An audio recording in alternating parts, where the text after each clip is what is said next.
found Mashatile guilty of failing to declare a diamond gift from crime-accused businessman Louis Liebenberg.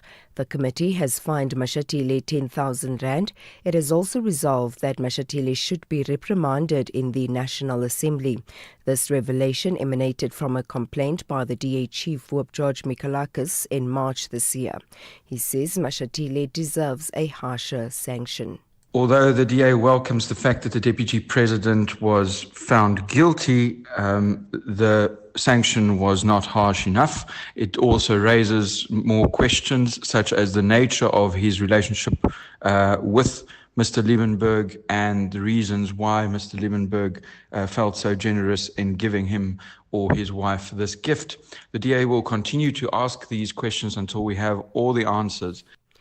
Meanwhile, Mashatile is adamant there is nothing improper regarding his properties in Cape Town in the Western Cape and Midrand in Gauteng.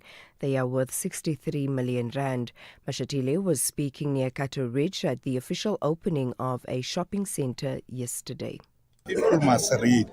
That's just first thing you must learn in life. There's nothing in Parliament that I said I own a house. I said I live there. That house is owned by my son-in-law. It's a very simple thing to read.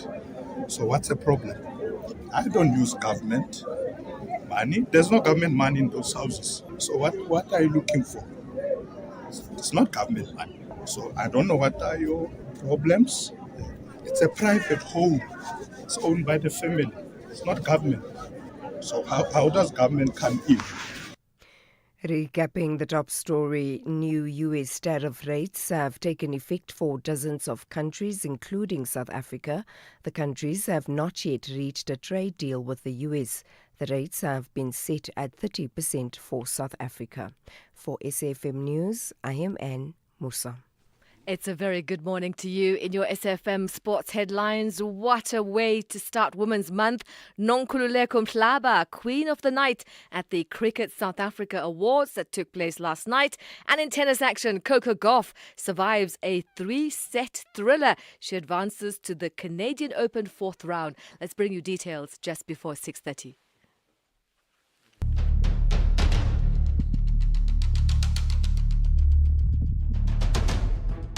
The Morning Brief with Thulasizwe Simelane. Weekdays, Monday to Friday, 6 to 9 a.m. The Morning Brief with Thulasizwe Simelane. Weekdays, Monday to Friday, 6 to 9 a.m. It's just gone 7 minutes after 6. Welcome to Friday, the 1st of August, 2025. You're listening to the Morning Brief on SAFM 104 to 107. Come, let's huddle together for the next 3 hours, ignite each other's intellectual fuses, inform, engage, and sharpen each other's perspectives on the key issues of the day. Here's some of what we'll tell you over the next 3 hours. Nkosana Makate versus Vodacom has become the legal equivalent of a war of attrition, hasn't it? The much anticipated finality that Makate and others had hoped for has not come from the country's apex court. Instead, what has come is a setback for him, breaking his momentum that had been in place until now, breaking his momentum of court victories. The Constitutional Court is sending the matter back to the Supreme Court of Appeal to be reheard and determined by a new panel of appellate justices. Why? Well, because the Constitutional Court is of the view that the previous panel that had the matter in the SCA previously disregarded, was unaware of, or was confused about key evidentiary and legal questions that were central to the determination of the dispute. The result, the SCA judgment that had handed Makate victory on the question of the percentage of compensation that he is entitled to for the Please Call Me invention, was so confused and confusing, according to the Constitutional Court, and failed to consider the real dispute between the parties in a manner that constituted what is known as a total failure of justice. So, back to Free State for the parties. That is the order. The judgment is quite technical. It is on points of law and it is technical and requires someone to break down the basics, the ABCs of, okay, why is Nkosana Makate not being compensated for his invention of Please Call Me yet? Why is that not happening now? Why did the Constitutional Court close this chapter? So we've brought someone that can do that very ably and give us the ABCs of it all.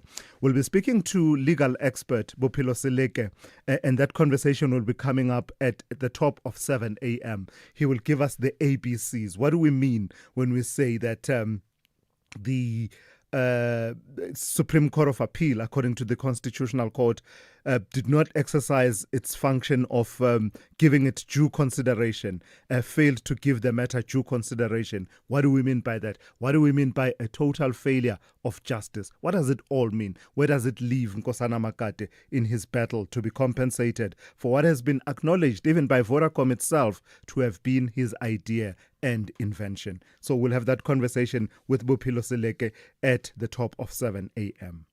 Kapower, kaboom. A High Court judgment blows the controversial Karpowership deal apart without even one of its intended gas-to-electricity ships even setting sail for or moored on South African shores. Nearly 5 years since the idea of mooring 3 ships owned by the Turkish company Karpowership at 3 of the country's ports was conceived, it won't be happening after all. After a ferocious litigation since 2022, the organization Undoing Tax Abuse, OUTA, has prevailed in court as a settlement is reached between it and the National Energy Regulator, NERSA, which sees the licenses granted Karpowership in 2021 set aside.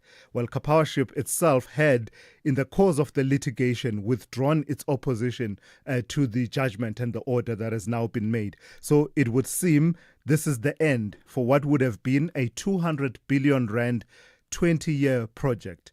At 6:50, at about 10 to 7 this morning, I'll be in conversation with OUTA's Stephanie Fick.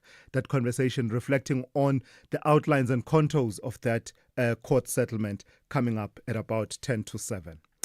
Why are some Joburg residents getting quite literally the shock of their lives each time they take a shower or, they touch taps to run a bath or take a shower?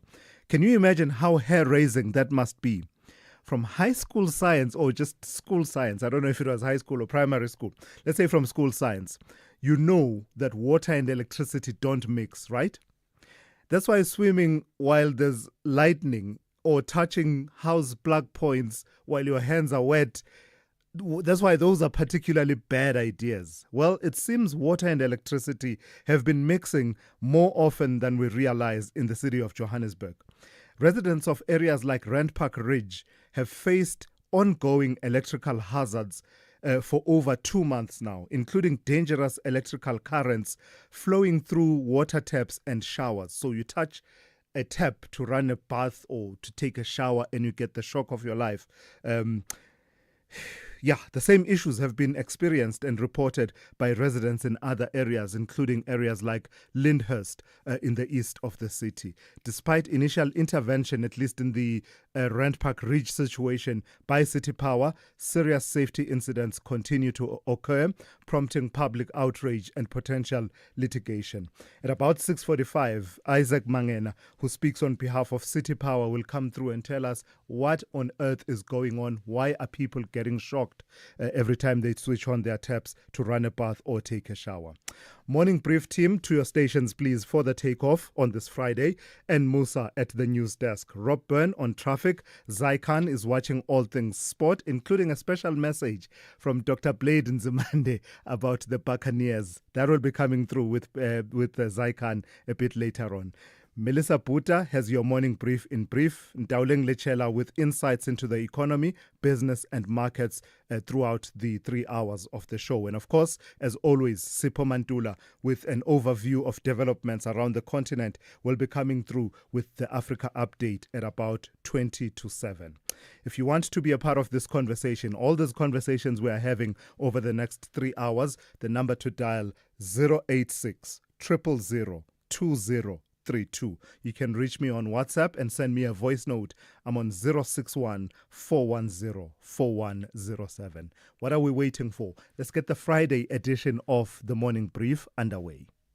This year, the Standard Bank Joy of Jazz Festival presents 3 unforgettable days deep in the art and heart of jazz. From the 26th, 27th and 28th of September, Umu Sankare, Ababemu, Jasmia Horn, Silent No and the Noisemakers, Najbonk Trio, Michelle Ndingio-Jello, Velencini, Gabby Mutuba, and over 50 world-class acts will be ready to welcome you and yours to 4 magnificent stages of the Sandton Convention Center. Take me there. Buy your tickets at Ticketmaster now. Thulasizwe Simelane on the Morning Brief. Weekdays, Monday to Friday, 6 to 9 a.m. Have you discovered the TV license WhatsApp yet?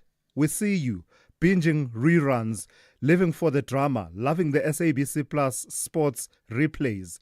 Now, paying your TV license fits the vibe. Simply say hi on WhatsApp to 077 6069 060. Get your balance, make a payment, or set up a debit order all in one chat. No queues, no please hold. Just convenience that feels like it should have been here all along. Because every screen in South Africa is a stage and yours is lit.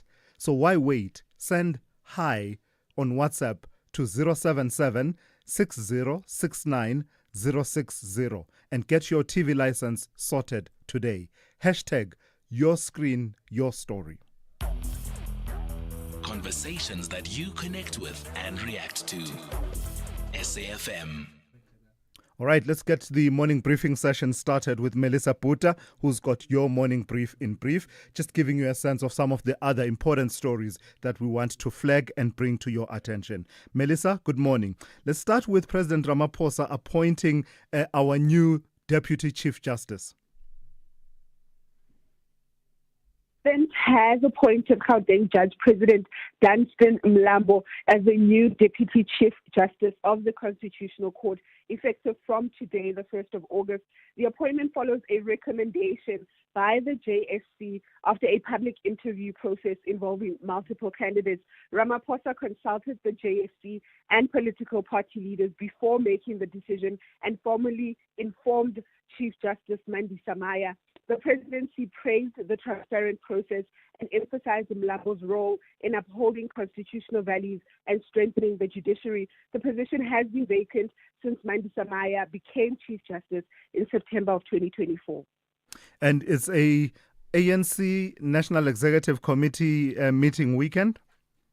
Yes, so they have a full agenda. They will be meeting over the weekend to address major national and international issues, including preparations for the 2026 local government elections.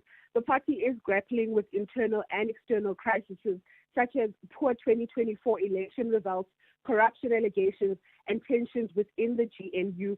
Key agenda items include U.S. tariffs, recognition of Palestine, local government reform, and service delivery improvements. Despite the challenges, the ANC has highlighted progress in energy availability and international recognition for social and economic reforms. So we'll see what comes out of that NEC meeting this weekend.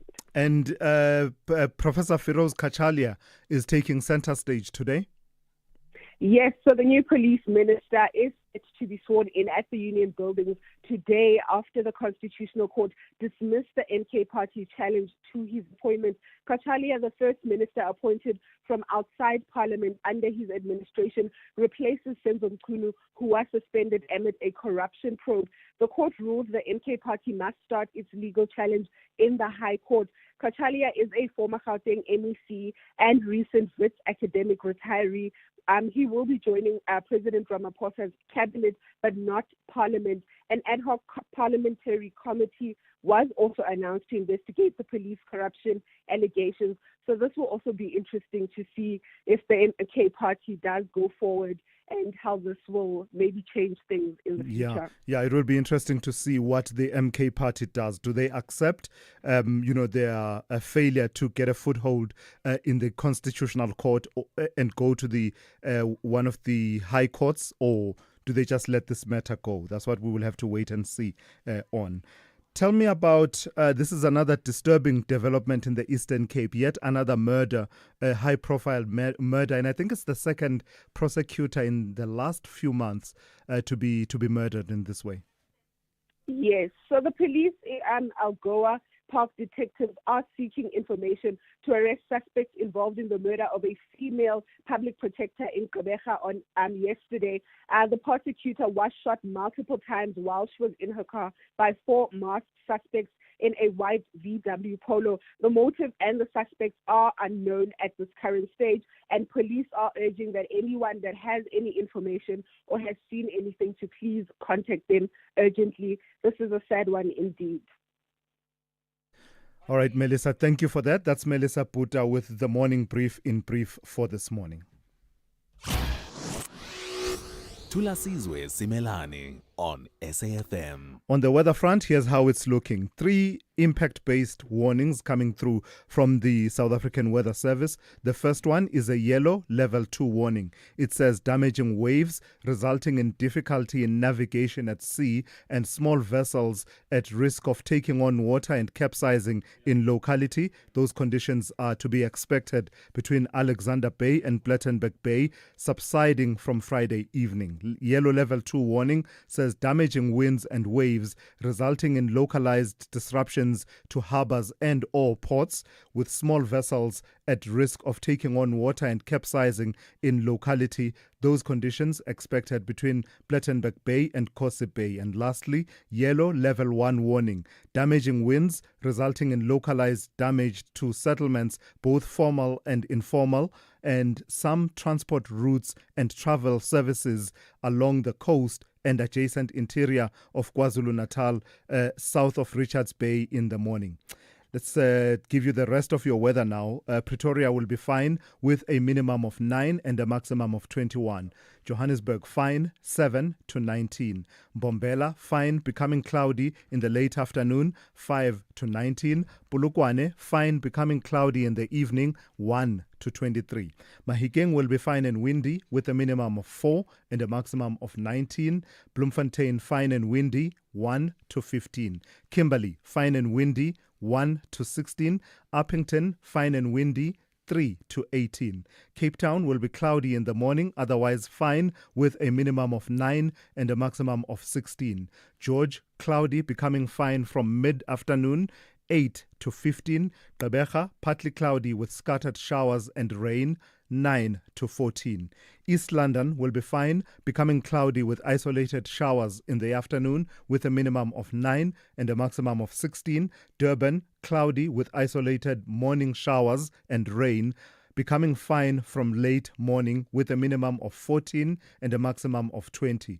Richards Bay partly cloudy with isolated morning showers and rain, becoming fine from the afternoon with a minimum of 16 and a maximum of 20. And finally, Pietermaritzburg will be partly cloudy, becoming fine from the afternoon 9 to 17. Worldview Update, bringing you closer to international or global news. 23 minutes after 6. The Canadian Prime Minister Mark Carney has announced that Canada will formally recognize the state of Palestine this September, aligning with recent moves by the UK and France. The announcement, made ahead of the UN General Assembly, marks a significant departure from Canada's long-held position on Middle East diplomacy and is conditional on democratic reforms by the Palestinian Authority. The decision has drawn sharp responses from Israel and the United States, highlighting growing international tensions around the Israeli-Palestinian conflict. Let's welcome Dr. Ahmed Jazbai, who is Senior Lecturer in the Department of Political Sciences at UNISA. Good morning to you, Doc, and thank you for your time. Three G7 countries signaling mere days apart with varying degrees of padding and conditionality their appetite to recognize the state of Palestine. What's behind this sudden momentum? Good morning, Thulasizwe, and good morning to your listeners. These sort of recognition or plans to recognize is as a result of the humanitarian crisis that is presently ongoing in the Gaza Strip. The man-made famine, the Israeli man-made famine that is undergoing, and is meant to serve as a form of pressure on the Israeli entity. But when we really look at what is being recognized, it is merely a ruse. It is not a sovereign state that is being recognized. It is a demilitarized state, and any student of politics 101 will tell you that what is being recognized does not fit the very definition of a state. So besides the international pressure that it is meant to serve as on Israel, it has no real effect, to be honest. So say a bit more about that then. At least two of the three countries that have come out in the last few days, Canada and the UK, have conditions attached to their recognition of a Palestinian state. The UK's condition is framed negatively along the lines of, we will recognize Palestine if Israel doesn't conclude a truce and commit to the peace process going forward. The Canadian one is positively framed, I think, in that it says it requires action to be taken by the Palestinian Authority for democratic reforms, including an election without Hamas participating. Are these conditions attainable? I think we have to look at the reality on the ground. These recognitions and the conditions attached to it are merely meant to serve Israel, to save face, to quell domestic discontent within these countries. They are not attainable because they go against the very idea of a state, demilitarized, non-sovereign, the so-called democratic reform. These very same countries that have been supporting the Palestinian Authority over the last 20, 30 years, they've been supporting them in the West Bank, in terms of state building and so on. Now they want democratic reforms. The reforms that they are calling for, the Palestinian Authority is rotten to the core. It is corrupt to the core. The Americans know it, the Israelis know it, the West know it. So they are looking, the West is looking for the form of compliant natives, if I can put it that way, within the Palestinian population. They know Hamas is revolutionary, it's a resistance organization, while Fatah, which is the Palestinian Authority, is basically your Bantustan.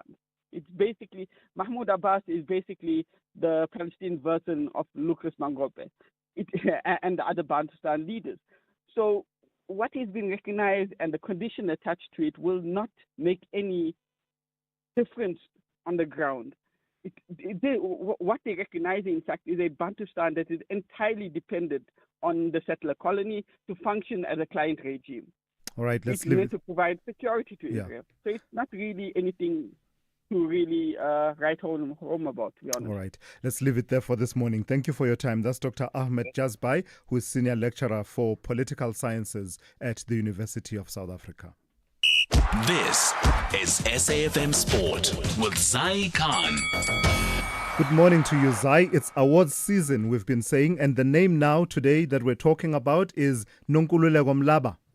She's the queen of spin, Thulas. I mean, she just didn't spin the ball. She just spun the heads of the Cricket South Africa Awards panel. 4 trophies in one night, including South Africa's Women's Cricketer of the Year, Players Player of the Year, T20 Player of the Year. And this is after a record-breaking season that saw her spearhead South Africa's charge to the T20 World Cup final. Now, fellow spinner Keshav Maharaj was named Men's Cricketer of the Year, while Themba Bavuma claimed Test Player of the Year and the Fans Player Award. There was also the women's rising star Ayanda Hlubi, who was crowned the International Newcomer of the Year. On to soccer, Sekhukhune United captain Linda Mtambo says the upcoming 2025-26 season as one that could potentially end their trophy drought. He was speaking ahead of their MTN8 final tie against TS Galaxy tomorrow night. Mtambo says Sekhukhune have the capacity to improve. I think, we've had a good pre-season. As tough as it was, I think we've laid a strong foundation to carry us throughout the season. And again, the signings that we've made, I think they know pretty well that they aren't there to add numbers, but take our team to the next level. And I think we are ready to take them on and make sure we best feel. And in the meantime, the Mamelodi Sundowns defender Keanu Cupido has explained how the club approached their prep for the new season following the FIFA Club World Cup. Now he says he featured in all 3 group stage fixtures against Ulsan HD, Borussia Dortmund and Fluminense, and says it's important to manage their load ahead. The players are well. We had a week of pre-season camp. We've done really well. The numbers was good for the coaches as well. And we feel like it's not basically about more camp or training. It's basically about rest. We got 3 weeks off, and I think the players used it very wisely. We rested, spent the time with our families also. That's very important for us, our families and the loved ones. So we feel like we needed more rest than actually training or having a longer pre-season. In the meantime, Pape Sarr had a stunning halfway line goal, giving Tottenham a 1-0 pre-season friendly win over North London rivals Arsenal in Hong Kong. Rugby, the Cheetahs have made several changes for tonight's Currie Cup clash with the Pumas in Bloemfontein. Kickoff is at 7 p.m. And finally, tennis. Coco Gauff overcame 14 double faults to beat Veronika Kudermetova of Russia 4-6, 7-5, 6-2 at the National Bank Open. Gauff set up a match with the 18-year-old Canadian Victoria Mboko. Mboko a winner over Marie Buskova. We'll have more sport, top of the hour. I'm Zai Khan. Good morning, I'm Anne Musa. In the headlines, the White House says its new tariff rates for dozens of countries, including South Africa, will essentially take effect in 7 days' time.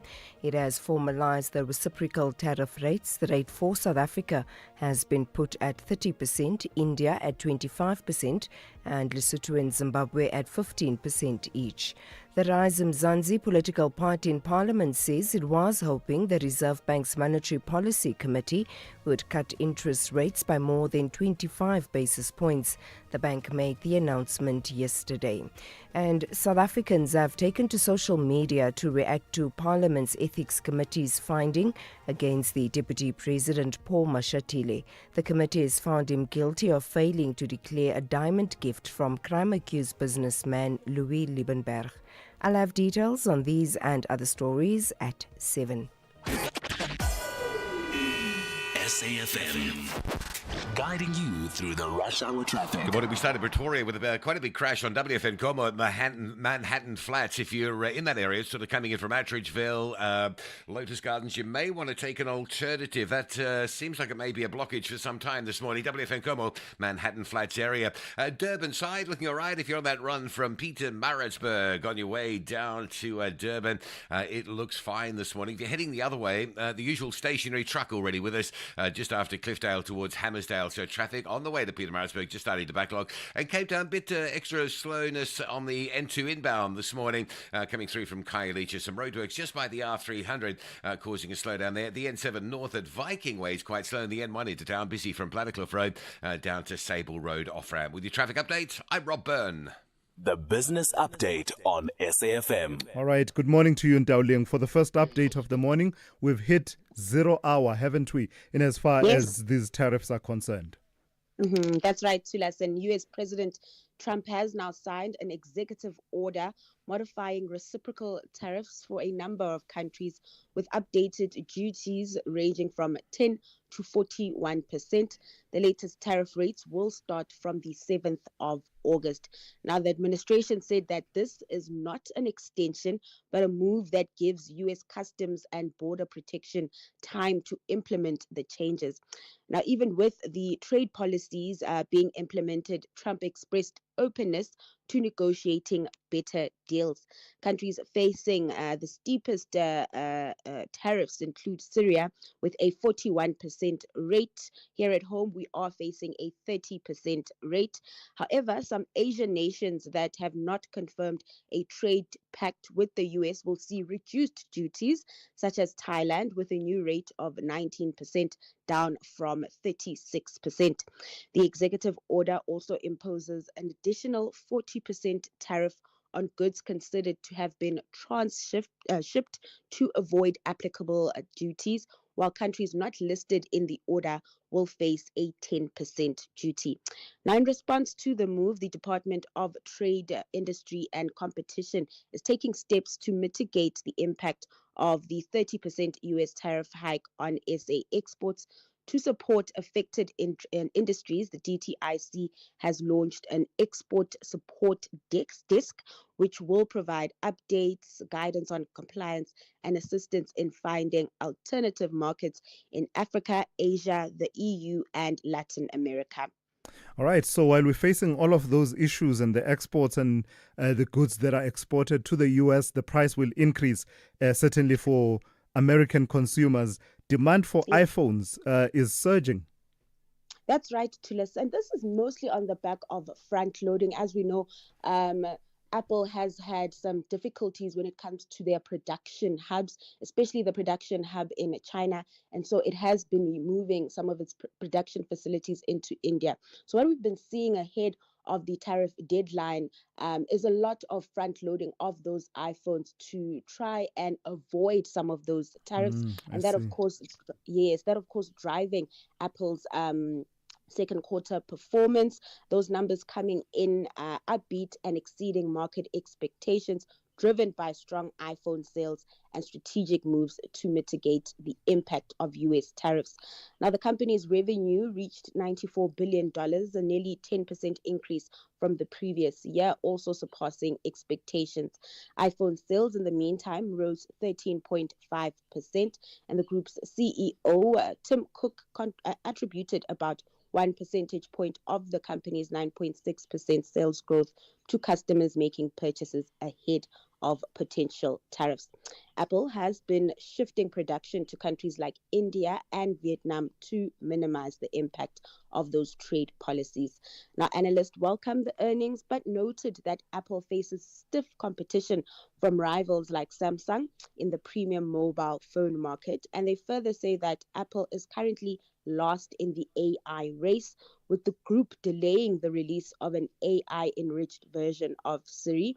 This as it focuses on its production hubs amid changing trade policies.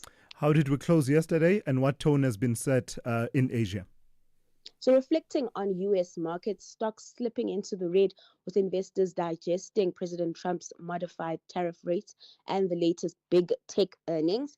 The Dow Jones leading the losses on that front, down 0.75% overnight. Then looking at local markets, stocks mostly in negative territory, with the All Share shedding 0.8%.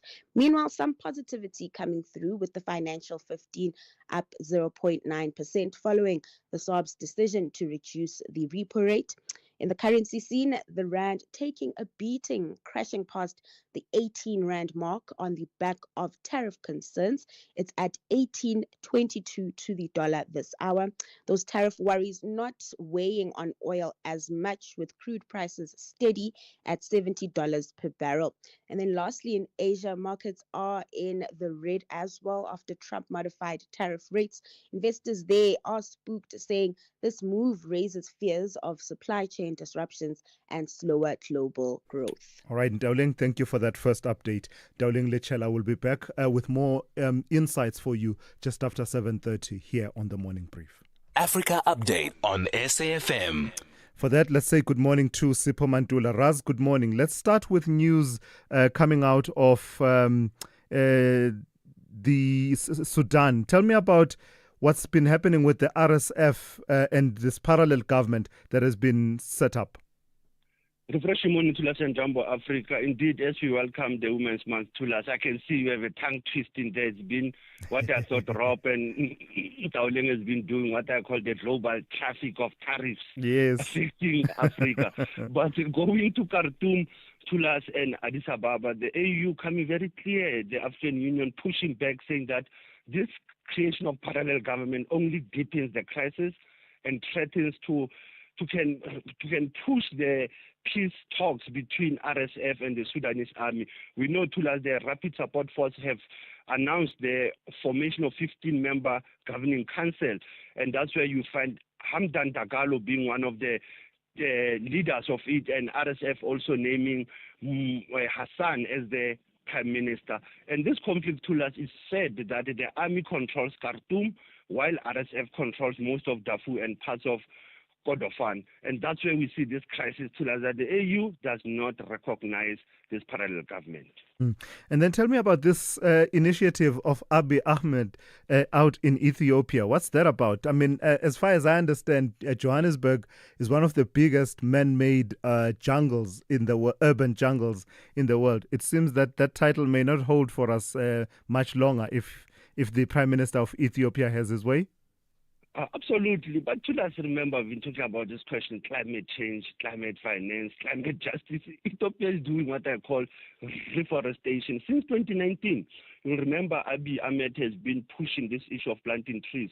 So by yesterday, there was rumors that they have planted 355 million seedlings, to us, as part of planting what they say they want to plant almost 50 billion trees by 2026. So this is part of fighting climate change, and others are saying it's leadership joining the grassroots efforts and community building of reforestation in Ethiopia. So this is part of what I think many African countries should do. To us, most of our townships, villages need to have indigenous trees to us, and also fruit trees to us. Any fruit that you plant must bear fruits. Yeah, so the target for the latest round was what? 700 million trees to be planted in one day.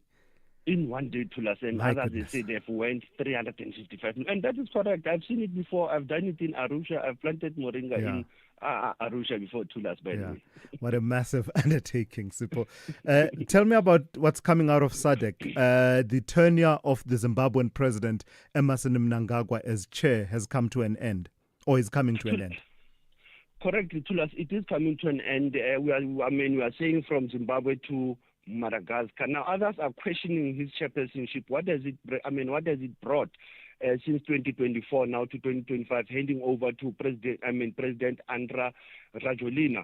Others are saying the SADC chairperson should have focused on regional integration, peace, and economic development. But when they assess Mnangagwa, they say his performance was below par. And I think Thulas was the crisis in elections in Mozambique, Namibia, the challenges within the SADC when you look at the issue of regional integration. But now when you look at Madagascar, excited to be leading, and their Minister of Foreign Affairs, another name to us that is a tongue-twisting, Ravara Vavita Fika Rasata, is the Minister of Foreign Affairs of Madagascar, who have said that they are ready. This is a historic opportunity for them to can do, because for them they are celebrating 20 years of membership in the SADC, and hence they are taking over from Zimbabwe. So during this month, Thulas, we'll touch on it a bit about the role of Madagascar in leading the regional body called SADC. Yeah, absolutely. I mean, it went from being an agenda item that was problematic for many, many years on the SADC agenda to now being allowed to actually chair the regional bloc. Lastly, Sipho, you are paying tribute to women at the start of Women's Month, and you're rightly so. You are waxing lyrical. Thulas, I thought that maybe during this month we should maybe every Friday commit myself to look at this woman who I call who is transforming Africa. Is the African women who refuse to wait their turn. This woman had brilliance, courage, or vision. We are looking at women from Sierra Leone, South Africa, Uganda, Sudan. And these are ordinary women. Are not going to be political. They're not going to be economical. They're going to be the daughters of the African soil. Thulas. I'll start with Botlhale Mpahlele Thulas. I don't know whether you know her. This is a young daughter who came with an alerting earpiece gadget on looking at the issues of capturing the attacker and the sniper. And this has went on getting the bronze medal at the ESCOM Expo, a young scientist. So I thought, let me start with this young girl, Botlhale Mpahlele, who used technology. And finally, going to Kampala, Agathe Utahare. This is a woman who's a lawyer, is a human rights activist, is a journalist. She doesn't pull back to us. She has been fighting corruption and administration in Uganda at his personal risk. And this is what we see from women reporting relentlessly on digital activism. And that's how this morning, I thought, let me look at these two women for Women's Month. I love it. Lastly, then, Sipho, your historical archive. Take me back to the 1st of August, 1954. No, Tulas, we do an archive, and later you might have a class with some political science students on the land and the law. And we do this archive of 71 years ago, Midday, Sophia Town. Now, apartheid law called the Natives Resettlement Act number 19 of 1954 was passed, Tulas. This was the law that empowered the apartheid government to remove Africans from any area within magisterial district of Johannesburg. And that's where you see the passing, the people being moved from Sapphire Town to Soweto, Midlands. And that's how we saw there that the only township that survived these two, as I'll always say, is where the Women's Month today is being launched, actually. Others will call it Santin. But I call Alexandra Township to Santin View. Because they are in Alex. You can see the view of the uptown called Santin. And in 2012, it was turning 100 years. So the first removals to us, we know they happen across South Africa, but Soweto and Gauteng was hardly heated in 1954. Asante sana Thulas, as I was leading the conversation, SAFM observing the Women's Month. All right, Sipho, thank you for that. That's Sipho Mantula with your Africa update for today. EFC is live this Thursday in the heart of Africa. Battle lines are drawn. Africa's best face Europe's elite. Vili, the White Lion van Rooyen, is now back to defend his title against Anatoly Gaffin. And Ntando, the Zulu warrior zombie, receives the challenge of the fearsome Muhammad Salohidinov. EFC 126 is live this Thursday from the World Sports Betting Arena. Watch it on SABC Sport Channel on DTT Channel 4 from 7 p.m. Brought to you by SABC Sport. The Department of Women, Youth and Persons with Disabilities, DWYPD, in collaboration with the Department of Sports, Arts and Culture, Gauteng Provincial Government, Standard Bank South Africa and Absa Bank invite you to the Empower Her Market, celebrating women's economic power on the 1st of August 2025, that's today, at the Sandton Convention Center, under the theme, Building Resilient Economies for all women leading the future of trade. Tune in to the talking point as we shine the spotlight on women entrepreneurs as powerful drivers of the South African economy. Hashtag Rekaufela Basadi. Thulasizwe Simelane on SAFM. 14 minutes to 7. After 3 years of legal wrangling, it's officially the end of the road for the controversial Karpowership energy deal. Yesterday, the Gauteng Provincial Division of the High Court in Pretoria overturning all 3 electricity generation licenses awarded to Karpowership by the National Energy Regulator of South Africa, NERSA.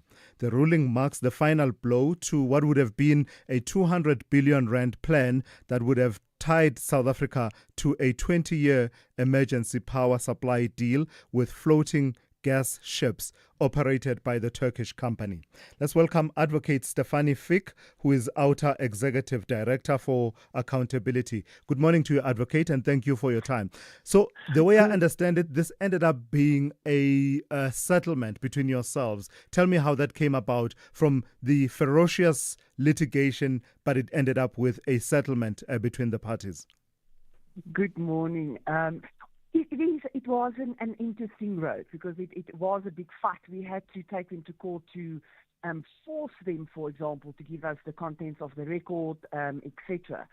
But I think at the end of the day, NERSA realized that there's nowhere to go, that the decision that they made ought to be set aside, and that by continuing this fight, may end up blowing up in their faces. In other words, there's always a risk when it comes to litigation, but I like to think that our case was actually strong. If you think about the fact that one of the reasons we are saying those licenses should never have been given is the fact that Karpower were unable to get environmental authorization. They were unable to get financial closure.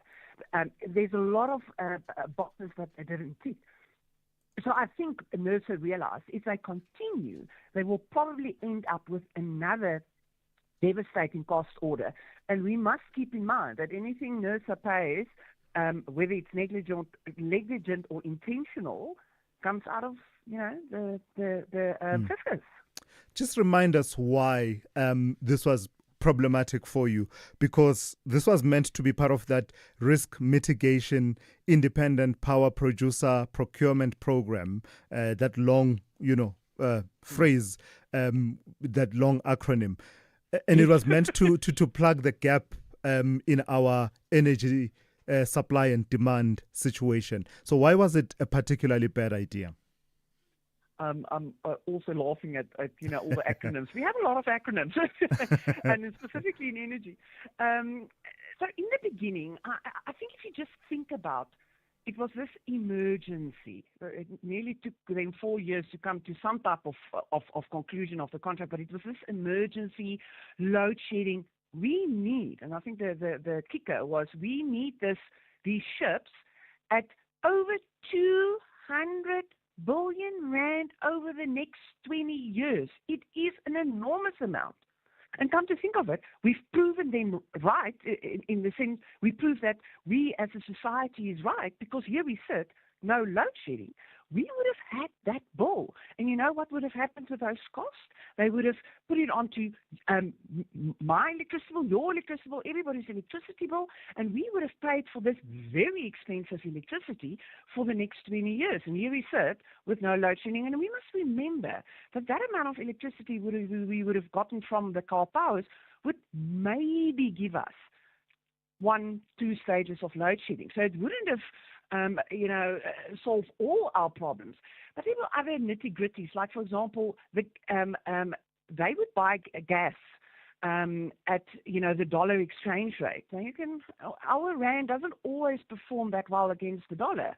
So whatever they buy would have cost us an enormous amount. So the whole deal was just firstly shrouded in the fact that it wasn't transparent. I think there was an element of secrecy, and we're not going to be transparent to the public. And then the fact that it was just so ridiculously expensive, and giving ships licenses when they don't have all the other stuff.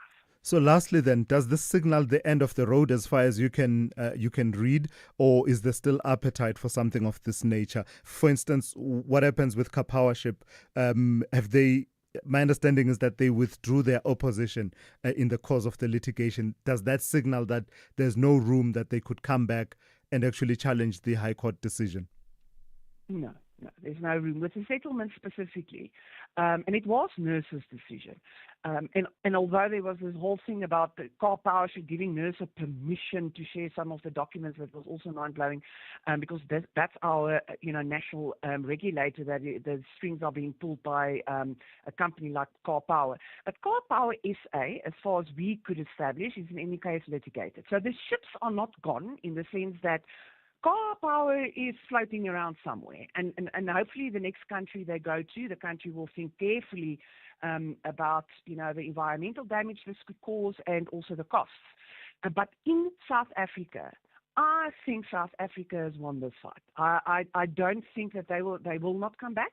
This was the last nail in their coffin, and we could rather concentrate on providing electricity, for example, to the communities that does not have electricity, and work on our grid so that we can get a stable electricity to all users. So while you mentioned that Karpowership is floating somewhere, I did see one when I was in Ghana. Actually, yes. So they have one of those floating somewhere in Ghana. Thank you for your time this morning. That's Advocate Stephanie Fick, who is Outer Executive Director for Accountability. SAFM, guiding you through the rush hour traffic. Good morning, capital city Pretoria. First up today with a crash on WFN Como by the Manhattan Flats. If you're coming in from Attridgeville, some extra delays there. Also, other side of Pretoria, car fire, Hamilton Street, just in the sort of coming in from Steve Biko, Johan Haynes from Gezina down in towards Hamilton, likely to cause a bit of problem in that part of Pretoria as well. And the Dustport Tunnel southbound is very heavy. Joburg's N12 into Galilee's coming through from the Edenvale exit. That's quite heavy. There's also been a crash on the N12 coming from Protea Glen. That collision just before you get to the Golden Highway exit. So I think we had that, was it yesterday or the day before? A rerun of heavy traffic, N12 Joburg bound. First of today's breakdowns at Cliffdale on your way up to Pietermaritzburg. That's been cleared. That traffic backlog has started to move through, but there'll be another breakdown or two across the course of today. And Cape Town, the N7 looking pretty heavily backed up. This is moving off the N2 up through Langa towards Viking Way in the Epping area. No traffic lights on the main road at the N2. That's Mowbray Main Road. That'll be busy. And Plattercliff Road at the N7 still down from yesterday. It'll be heavy as you wait to get across that N7 bridge between De Crendel Circle and Kuberg Road. Rob Byrne, SAFM Traffic. Breaking news. SARS has enhanced the personal income tax return form. It has simpler questions that adapt to your income and deductions based on your answers. Whether you're employed or self-employed, the digital form has built-in guidance and the option to save and finish later.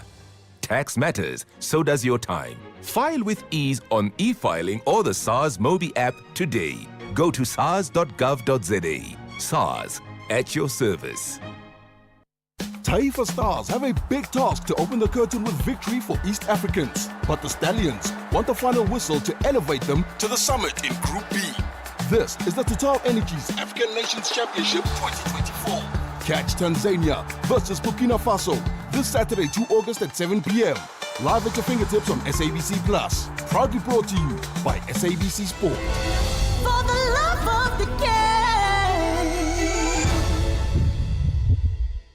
Mzansi, have you bought your Powerball ticket for the staggering 113 million rand estimated jackpot this Friday? Walala wasala. Play Powerball for the estimated 113 million rand jackpot today for your chance at winning life-changing millions. Buy your tickets now in store on nationallottery.co.za, the mobile app, cell phone banking, or simply dial *120 *7529 hash for USSD. Panda, Pusha, play. Players must be 18 years old or play responsibly. E2 is a proud operator of the National Lottery. Call Thulasizwe now. 086 000 2032. Let me start with Mbuyisa in KZN. Good morning to you, Mbuyisa. Good morning. How are you, Tula? Very well. How are you? We are good. Thulasizwe. Now, Thulasizwe, the judgment that came out yesterday from the Constitutional Court, it goes to show that all the political parties at one stage, they try to play to the gallery. Mm-hmm. We were watching the arguments, on Thursday. Yes. And even a layman could see that, MK didn't have any leg to stand on what they were applying for. So sometimes I sometimes think that, it's not about either convincing the justices there. It's just for political to play to the gallery there. Because you could see even after the judgment, I've never seen an advocate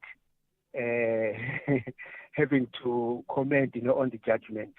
It's just to show the level of immaturity that has crept into some of our legal people, And for South Africa to proceed going forward, let us protect our judiciary, because it's fine when people throw stones and mud into the judiciary, but the unintended consequences are far more damaging than individual victories, small individual victories. Yeah, all right. Thank you so very much. Thank you for that point. That's Mbuyisa out in KZN. And I do agree with you, Mbuyisa, that the courts are one of the platforms on which politics is waged, right?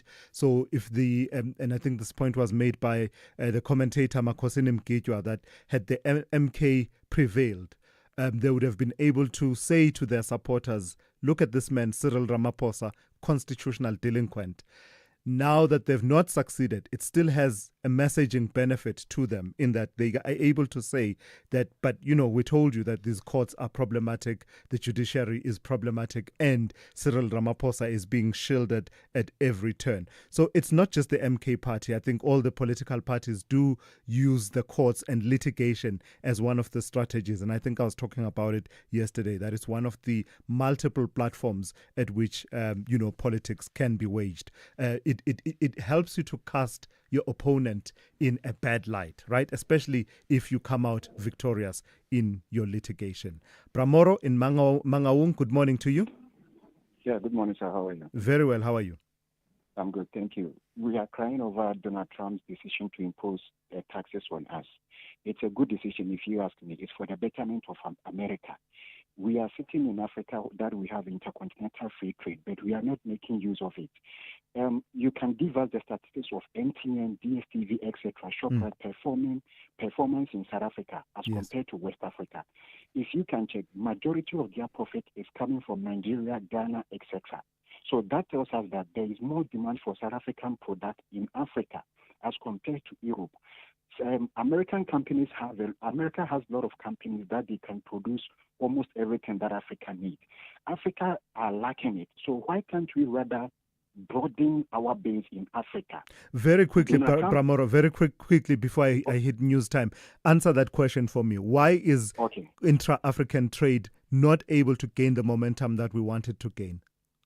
One, language barrier might be a factor in the currency. We don't have a common currency and we don't have a single language. But with the building of that African Trade Secretariat in Ghana, that can at least elevate some of the petty problems which we have, coupled with ensuring free movement of Africans, especially when we want to trade between sister countries.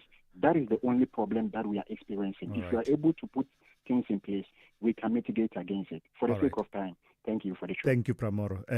That's been the cry, right? Intra-African trade, and some of the issues that Bramoro points to are always spoken about at these gatherings. But I don't know why we just can't seem to then act on it, right?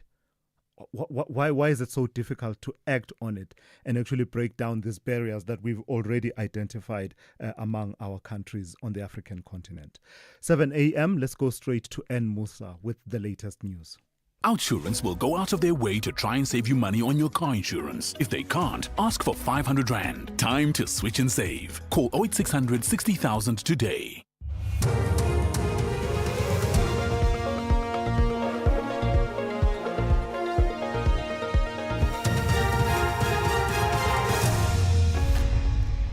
In our top stories, Trump outlines sweeping new tariffs for dozens of countries and more reaction on interest rate cut. Good morning. The White House now says its new tariff rates for dozens of countries, including South Africa, will essentially take effect in 7 days' time. It has formalized the reciprocal tariff rates. The rate for South Africa has been put at 30%, India at 25%, and Lesotho and Zimbabwe at 15% each. The 7-day period will provide additional room to countries seeking to conclude trade frameworks such as South Africa. Showan Bryce Peace reports. The latest executive action includes an annex listing the new rates, with South Africa's set at 30%, confirming a number floated in July in a letter to President Cyril Ramaphosa and posted by President Donald Trump on Truth Social. The order says that certain countries listed in the annex had agreed to or were on the verge of agreeing new trade arrangements with the United States, and that the rates published would apply until such time as those agreements were concluded. The order indicates that goods determined to have been transshipped to evade applicable duties would be subject to an additional 40% tariff. Trump earlier imposed a staggering 50% tariff on Brazil this week over political differences. Earlier, South Africa's Trade, Industry and Competition Minister, Pak Stau, said his department was working around the clock to make a counter-offer to the U.S. He says trade officials in U.S. President Donald Trump's administration only responded to his department's export tariff proposals on Wednesday night after contacting them 2 weeks ago. We haven't had confirmation as to what their stance is so far. The last time they engaged with us, which is formally now 2 weeks ago, was to say, look, we need you to enter into an agreement that allows negotiations to start. We signed on our part, we did not get a signature on the side of the US. And they said, after you get our signatures, the US will also send you a template that you'd be able to fill in or work around to be able to make a submission. The Rise Mzansi political party in Parliament says it was hoping the Reserve Bank's Monetary Policy Committee would cut interest rates by more than 25 basis points. The bank made the announcement yesterday. This brings the country's repo rate down to 7% and the prime lending rate to 10.5%. Rise Mzansi leader Songezo Zibi. Rise Mzansi welcomes the decision of the Reserve Bank to lower interest rates by 25 basis points. We would have wanted a bigger cut because it would help millions of struggling South Africans get relief from the debt that they have to pay for houses, for credit cards, for cars, and other forms of borrowing. The second is that it would also release money in businesses so that they can invest in the economy to expand their operations, to create jobs and so on. But we also understand the reason why the Reserve Bank could not achieve a bigger cut this time. One of the big problems that we have is global uncertainty. South Africans have taken to social media to react to Parliament's Ethics Committee's finding against the Deputy President Paul Mashatile. The committee has found him guilty of failing to declare diamond gift from crime-accused businessman Louis Liebenberg. Mashatile has been fined 10,000 rand. The Ethics Committee also resolved Mashatile should be reprimanded in the National Assembly. This revelation emanated from a complaint by the DA Chief Whip George Mikalakis in March this year. And finally, US musician Justin Timberlake has revealed that he's living with Lyme disease. The Cry Me a River singer has shared his diagnosis on Instagram. This follows his criticized world tour. The BBC's Aina Ashlam reports. Timberlake said he wanted to be more transparent about his struggles so they're not misinterpreted. The singer had come under fire for his underwhelming performances on tour, with disappointed fans complaining that he lacked energy and didn't sing over the backing tracks.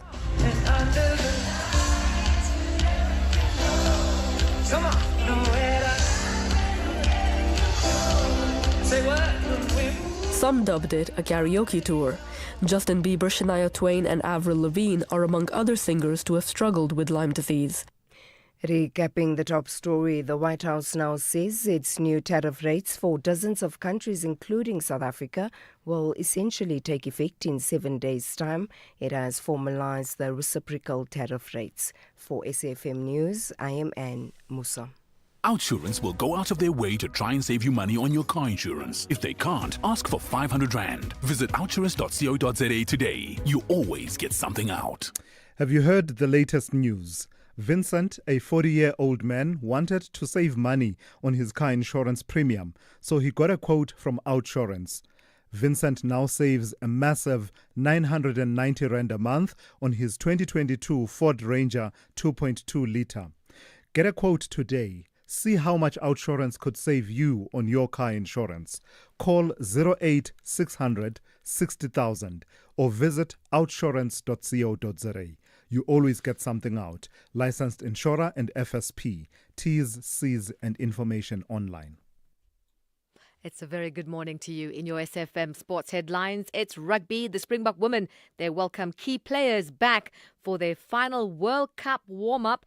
That's against the Black Ferns. And in cricket, it is Nonkululeko Lefty Mhlaba.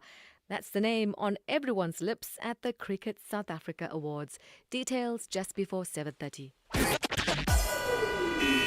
SAFM. Guiding you through the rush hour traffic. Very good morning. We start in Joburg with some delays coming inbound from Ekurhuleni. It's on the N12, a broken down vehicle at Giluli. So the N12 parking back to Edenvale. That breakdown just by Boeing Road Bridge. Behind that, the R24 coming in from Edenvale towards Giluli's to join that N12 quite slow as well. Another day of delays coming in from Protea Glenside. A crash as you come up towards the Golden Highway exit at El Dorado Park. The N12 Joburg bound very slow passing Lenasia. Not too bad on the M1 South out of Pretoria Pretoria down to Midrand, lighter volumes today. And Pretoria crash on WFN Como out by Attridgeville by Manhattan Flat. So traffic leaving Attridgeville towards Pretoria all backed up. Earlier breakdown at Cliffdale has been cleared on your way to Pietermaritzburg, so that's some good news. There is, however, a crash into south at Spaghetti Junction. That traffic coming from Umgena Road, starting to backlog. And Cape Town, some really big traffic light faults this morning. N7 Jakes Curville Drive at the N2 bridge is not working. Main Road at the N2 in Mowbray, those lights are flashing. And Plattekloof Road at the N7, lights out there as well. Delays between the Crendell Circle and the Kuburg Road over that N7 bridge. With your traffic update, I'm Rob Byrne.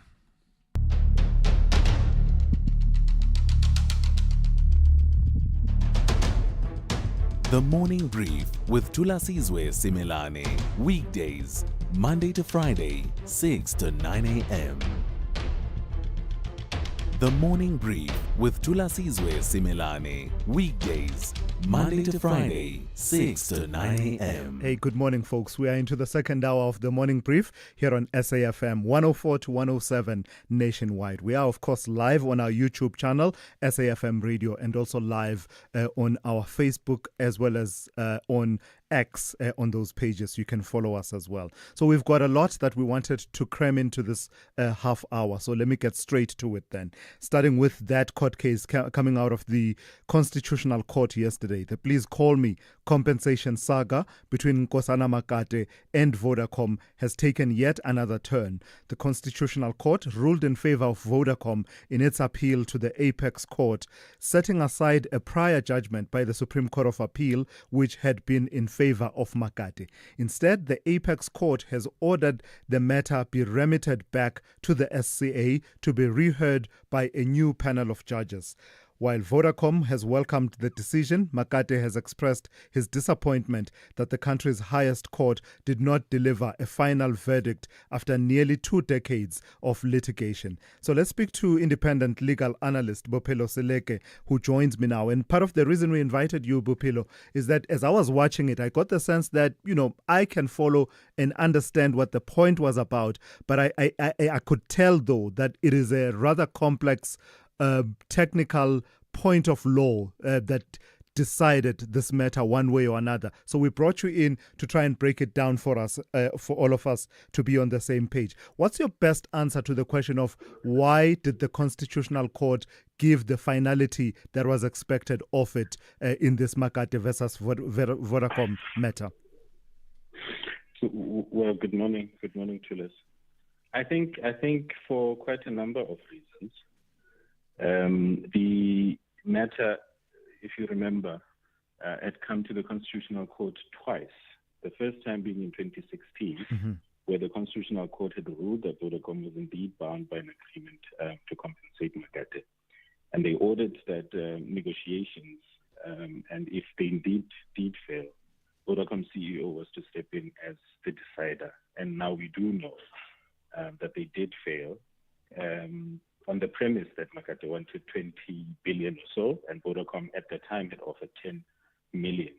The CEO had settled on 47 million, which is then what saw Makate challenge the decision by the CEO, calling it manifestly unfair. Now, you'll remember that it was indeed Vodacom that appealed to the Supreme Court of Appeal, and in 2024, the SCA ruled in Makate's favor, stating that he was entitled to 5 to 7.5% of all revenue from Please Call Me over an 18-year period, plus interest. And that calculation alone could have reached well over 40 billion rands. But what is striking then for me is that when the Constitutional Court yesterday, when Justice Matlanga overturned the SCA's ruling, it wasn't because that Makate isn't owed compensation, but because of how the SCA had reached its decision. I mean, you'll recall, in writing for a unanimous court, Matlanga found that the SCA overstepped. It gave Makate relief he hadn't formally asked for, but there was no cross appeal, There was no procedural basis for the order that the SCA gave. Yeah. And even more importantly, the court had before you move, Bophelo, I think that point that you're making is quite critical because it said there was no cross appeal. What does that mean? And saying that he was given relief that he did not ask for. Does that talk to the SCA replacing the decision of the CEO, the 47 million rand offer, with their own order? Yeah. So essentially how it can be understood is that, one, the SCA, in Matlanga's very own terms, had done the right thing the wrong way.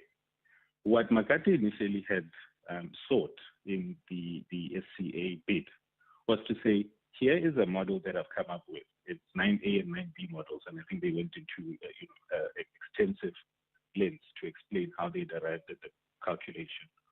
And the calculation that they put forward to the SCA was on the premise that the idea had began operation in 2000. The cross-appeal question then comes here to say, if you do not find my calculations to have been correct, I am urging the court then to make a calculation based on the models that I've provided and arrive at its own number. That's where the question of the cross-appeal comes into us. Yeah. And then the other element, Bophelo, I don't know, you have more experience in these things. This judgment was scathing. Usually we are used to judgments being scathing against litigants. But, occasionally you will hear some comments being made about a judge in the high courts, in the regional courts, but for the Constitutional Court to make the kinds of comments that it was making about the Supreme Court of Appeal, I found it extraordinary, saying that their judgment was confused, that in the end the real appeal that was before the SCA was simply not decided upon. Explain that point. Why would they make those points that you sidestepped, you missed the point, the whole point of what that appeal was about? I think the case or the judgment that was handed down had veered, and correctly so, I might say, in that it wasn't just now about legal accountability, but it was about judicial responsibility and what it means to be fair, not just in outcome, but also in method. Now, a lot of the times when judgments are handed down, however technical, however convoluted, there must be a method to the madness. I believe a very good friend of mine once said, you must take us there. Don't worry about how technical the judgment is. We want to hear your rationale. Their name might be Thulasizwe. I don't know if you know them. But the point is, the judgment in itself, and as Makate, as Justice Matlanga says, was thinly veiled, was thinly reasoned, and they simply could not follow the rationale that the SCA had used to arrive at the decision that it did. And it goes back to the question of awarding what was not asked for. The basis of perhaps Matlanga's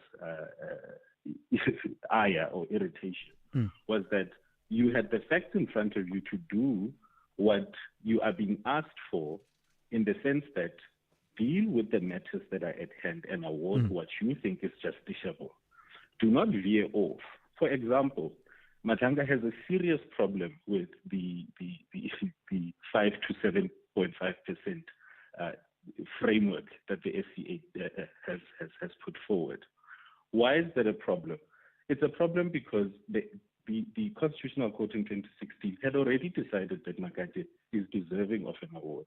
What was for the SCA was to simply now hammer it down and say, what is the amount that needed to be awarded to Makate in this instance? All right. Thank you for your time and your insights this morning. That's Bophelo Seleke, independent legal analyst, just unpacking that judgment and breaking it down really to its bare essentials for all of us to understand why it is that this matter, instead of reaching finality, is now headed back to the Supreme Court of Appeal.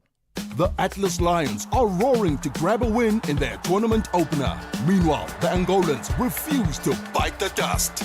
This is the Total Energies African Nations Championship 2024. Catch Morocco versus Angola this Sunday, 3 August at 5 p.m. Live at your fingertips on SABC Plus and SABC Sport on DTT Channel 4. Proudly brought to you by SABC Sport. For the love of the game.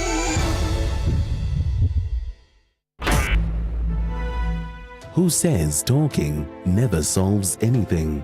SAFM, leading the conversations that move us. 17 minutes after 7. Let's turn to the story now developing, well, into the late afternoon, into the evening yesterday. The Joint Committee on Ethics and Members' Interests in Parliament recommending that Deputy President Paul Mashatile be formally reprimanded by the National Assembly and fined 10,000 rand for failing to declare a gift received by his wife, a diamond, from businessman Louis Liebenberg, as required, that declaration required by parliamentary ethics rules. The decision, in a way, highlights Parliament's continued efforts to uphold transparency and accountability among its members. Let's speak to Henny Bretz, who is co-chairperson of the Joint Committee on Ethics and Members' Interests. Good morning to you, and thank you for your time. Declarations by members of Parliament, all 400 of them, but in particular declarations by Deputy President Paul Mashatile have been under the spotlight. But this one wasn't, because it wasn't made. Tell me what the circumstances are that led to this decision that he be reprimanded and fined 10,000 rand. Good morning to you as well as to all the listeners. Just one correction, there are 454 members of Parliament, sure. 400 in the National Assembly, as well as 54 permanent delegates in the National Council of Provinces. So on the 1st of March of this year, the committee received a complaint against the Deputy President for failure to declare all his wife's interests. So there was an investigation, and the committee received a report after the investigation was completed. The report that served before the committee recommended that the Deputy President failed to declare his wife's interests as required by the Code of Ethics, and we found that the diamond in question was not declared in the register.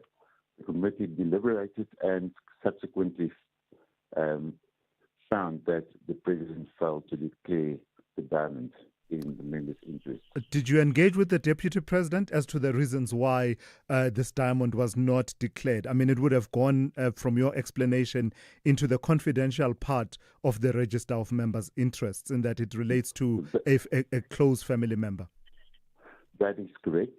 In terms of the code, the process and procedure to be followed by the committee is prescribed. So after the complaint was received, the registrar engaged with the President and asked for an explanation, which he provided. That explanation was taken into account by the committee before the committee made the decision that there was indeed a transgression of the code.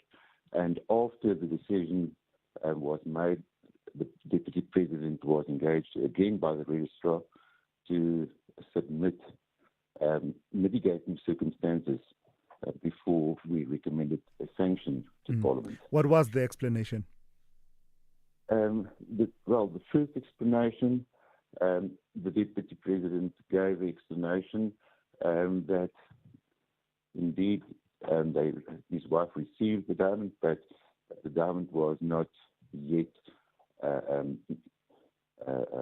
determined to be a diamond or what the value thereof was. And the committee took that into account. In terms of litigation, the Deputy President submitted that he will abide by the decision of the committee. Lastly, you will face criticism, and I think I've started seeing it, that says 10,000 rand as a fine for Deputy President Paul Mashatile over a diamond that was gifted to his wife, and a reprimand in the National Assembly. The criticism goes that that's a slap on the wrist. Yes, I'm quite aware of that, but we need to be reminded of the fact that the committee is the creator of the code itself. So the committee must at all times act within the scope of the code itself.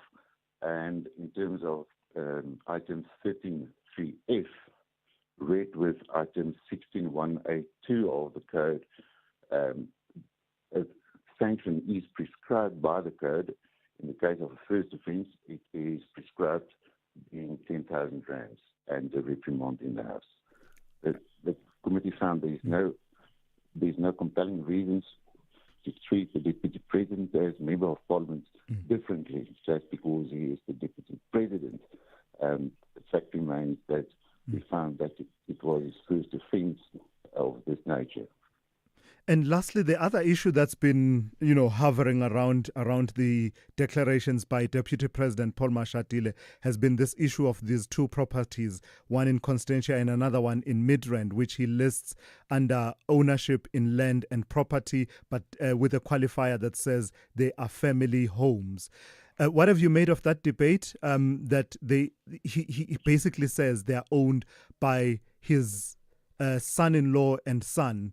And therefore he has no direct ownership. Are you satisfied and happy that the disclosure was properly made?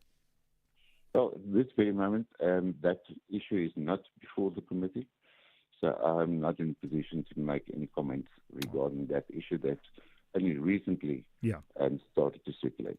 All right, gotcha. Thank you for that. That's Henny Brits, who is co-chairperson of the Joint Committee on Ethics and Members' Interests in Parliament.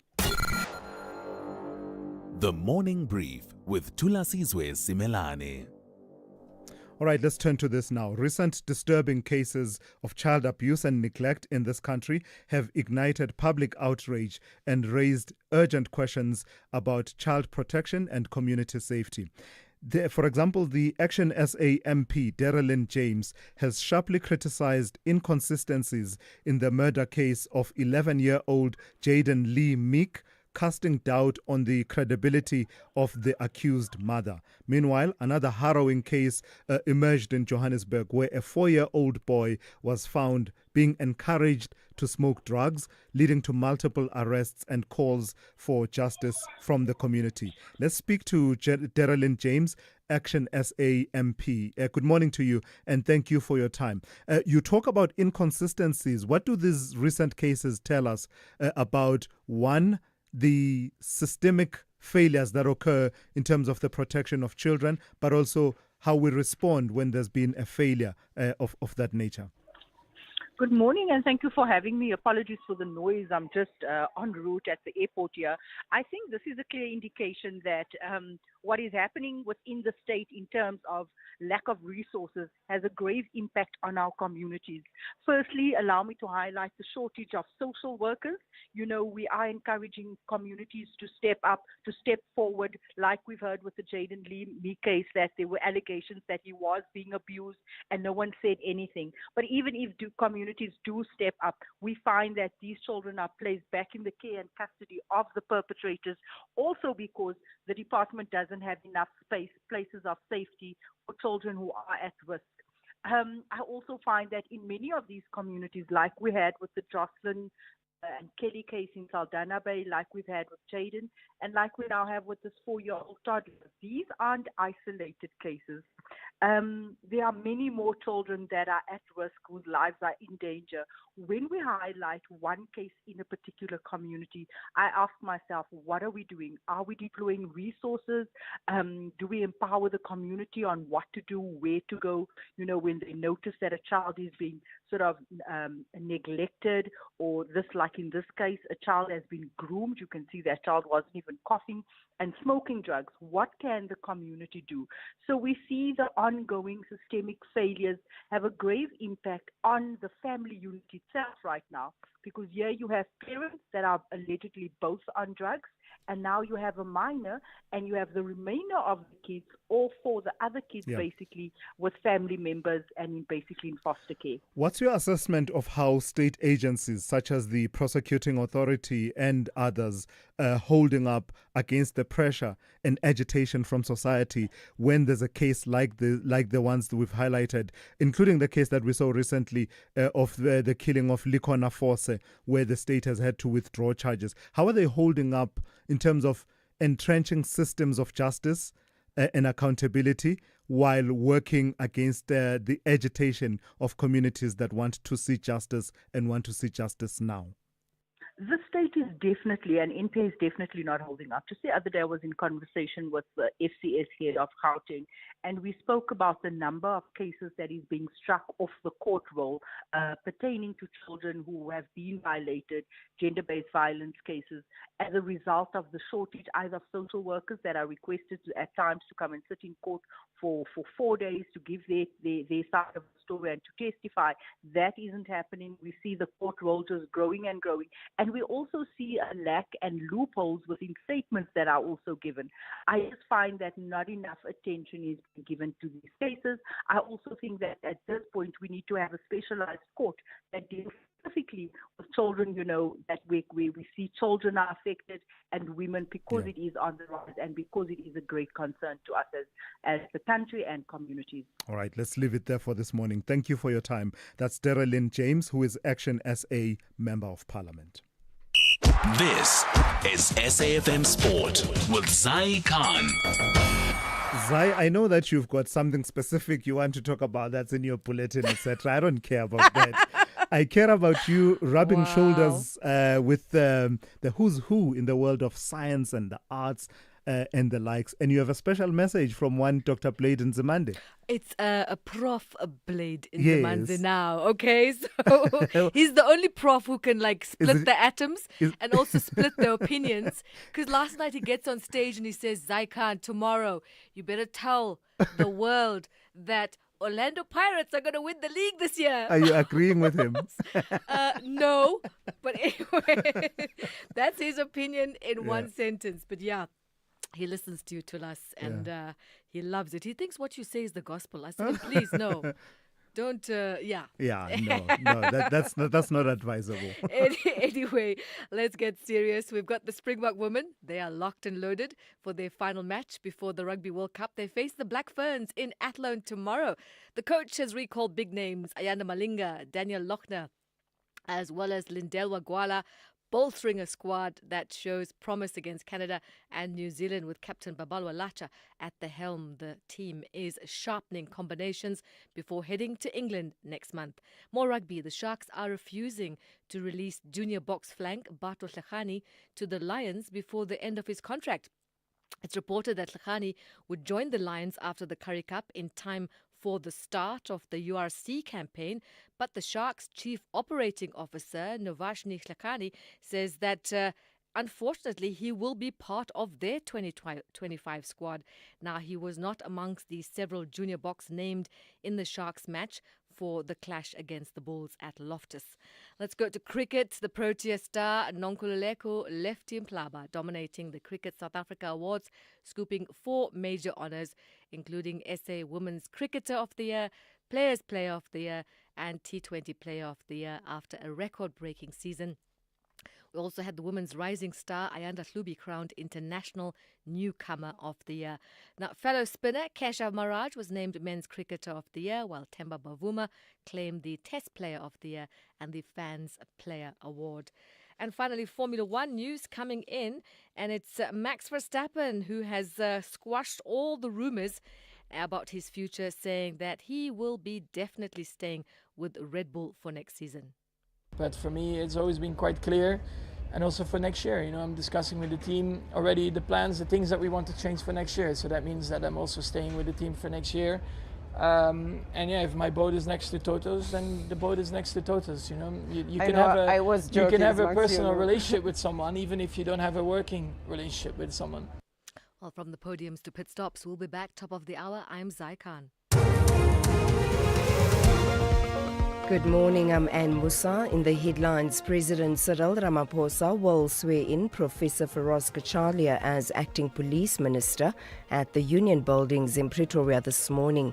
Ramaphosa appointed Kachalia after placing Senzo Mchunu on special leave following allegations by the KwaZulu-Natal Police Commissioner Nhlanhla Mkhwanazi that senior police officials, including Mchunu, were corrupt and had ties to criminal syndicates. 5 suspects have been arrested in Cape Town for the illegal possession of Mandrix tablets with an estimated street value of 180,000 rand. And the White House now says its new tariff rates for dozens of countries, including South Africa, will essentially only take effect in 7 days' time. It has formalized the reciprocal tariff rates. I'll have details on these and other stories at 8. SAFM, guiding you through the rush hour traffic. Good morning. A crash in Pretoria. It's on the N4 westbound, approaching the R80 Mopani Highway. So if you're going from Pretoria direction, Rustenburg, there is a bit of a queue as you come up towards that scene to work through. N14 on your way to Pretoria, backlogging again this morning. Traffic sitting between the R55, Pretoria West exit, and the Brockfontein interchange. Joburg noticeably quieter on the highways this morning, but a couple of incidents. A stationary vehicle going into Galulis from Ekurhuleni, both the N12 and R24 routes are backed up, and a crash coming out of Protea Glen and Lenasia on the N12 before the Golden Highway exit. That's quite a heavy delay. Joburg bound as you come up towards Eldos. Durban, the N2, jam through Spaghetti Junction this morning. Northbound traffic already sitting from the M7 through towards Westwood Mall, and an earlier crash before Spaghetti Junction, just holding up traffic on that run south from Umangene Road. Cape Town, just outside of town, a crash on the N2 in Grabo, just by the Orchard Farm Stall. That's a big enough crash to be causing delays in both directions. Somerset West very busy along the N2 corridor, and some big traffic lights out this morning. Plattercliff Road at the N7, that's quite slow, heading towards the Kuberg Road, coming through from the Panorama side, if you like. Quite a big backlog there. Also lights are out on the Jakes Kerville N2 bridge going north, so from Vangate Mall, the N7, towards Langa, that's very heavy. And also a crash scene on Fort Trekker Road at 17th Avenue, holding up traffic from Goodwood into that Kensington area direction, Maitland. Rob Byrne, SAFM Traffic. The business update on SAFM. Good morning to you once again in Dowling. Let's start with news out of the mining sector. Tell me about Anglo American. You're saying they're reporting a loss. That's right, Thulas. They've slipped into the red, reporting a loss of close to $1.9 billion. Revenue also taking a knock, down 7%. Now, the downbeat showing comes as the company continues its restructuring efforts to focus on copper and iron ore. Anglo CEO Duncan Warnblad attributed the decrease in half-year underlying earnings before interest, tax, depreciation, and amortization from continuing operations to challenging rough diamond trading conditions and the group's focus on cost discipline. Now, EBITDA decreased 20% to $3 billion, largely due to a $500 million hit from De Beers. Now, despite this, Anglo American says it has made progress in simplifying its portfolio, completing, of course, the demerger of Valterra Platinum and progressing with the sale of its steel-making coal and nickel business.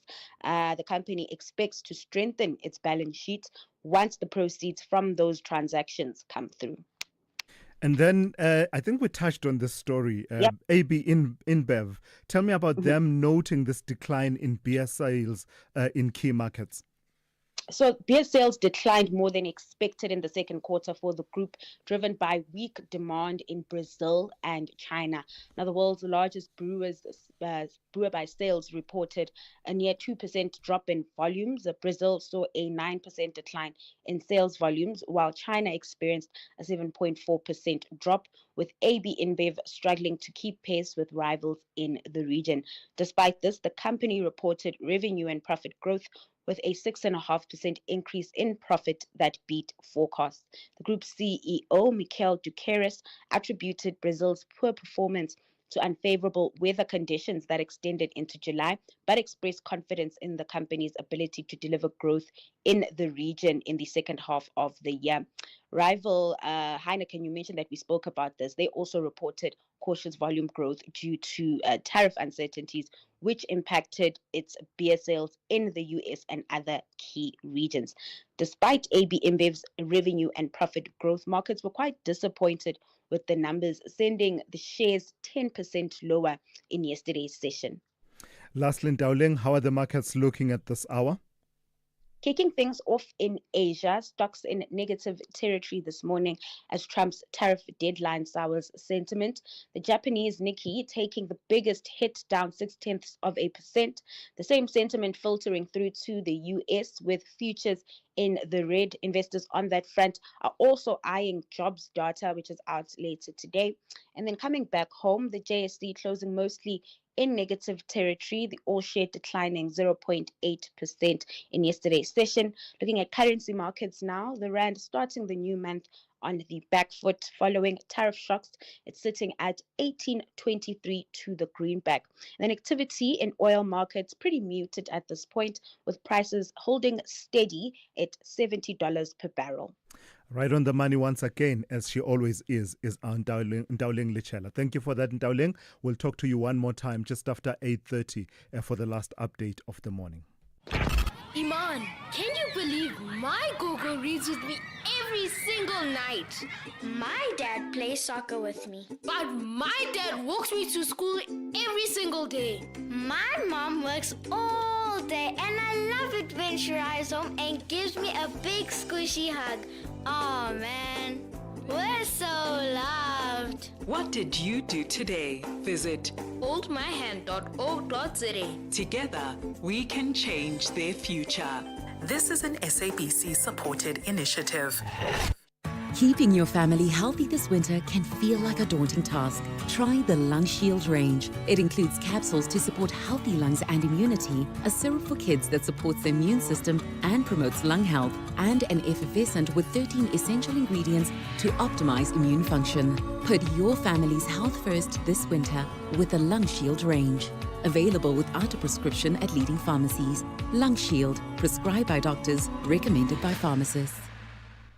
SABC Sport brings you Chasing the Sun, a powerful 5-part documentary series about the Springboks, telling the rousing tale of their path to redemption and ultimate World Cup glory in 2019. Starting on the 13th of July at 7:30 p.m. on SABC2, tune in every Sunday for the highs, the heartache, and the heroics that made rugby history. Stream each chapter on SABC Plus, anytime, anywhere, no subscription needed. Don't miss Chasing the Sun this Sunday at 7:30 p.m. on SABC2. Be there when history shines. Call Thulasizwe now, 086 000 2032. Sure, so straight to your voice notes then. A few of you wanting to comment on the Vodacom versus Makate matter, as well as the appointment of the new Deputy Chief Justice, Dunstan Mlambo. Good morning, Thulas and your team. This is Sakilin Tsogwin from Gontlabyalinga. You know, Thulas, indeed, the South African justice system has failed Mr. Makate. Otherwise, his case would not have been taken back to the Supreme Court where it previously was. Thank you. Right, interesting take there that you have on that matter. As I say, the judgment is extraordinary.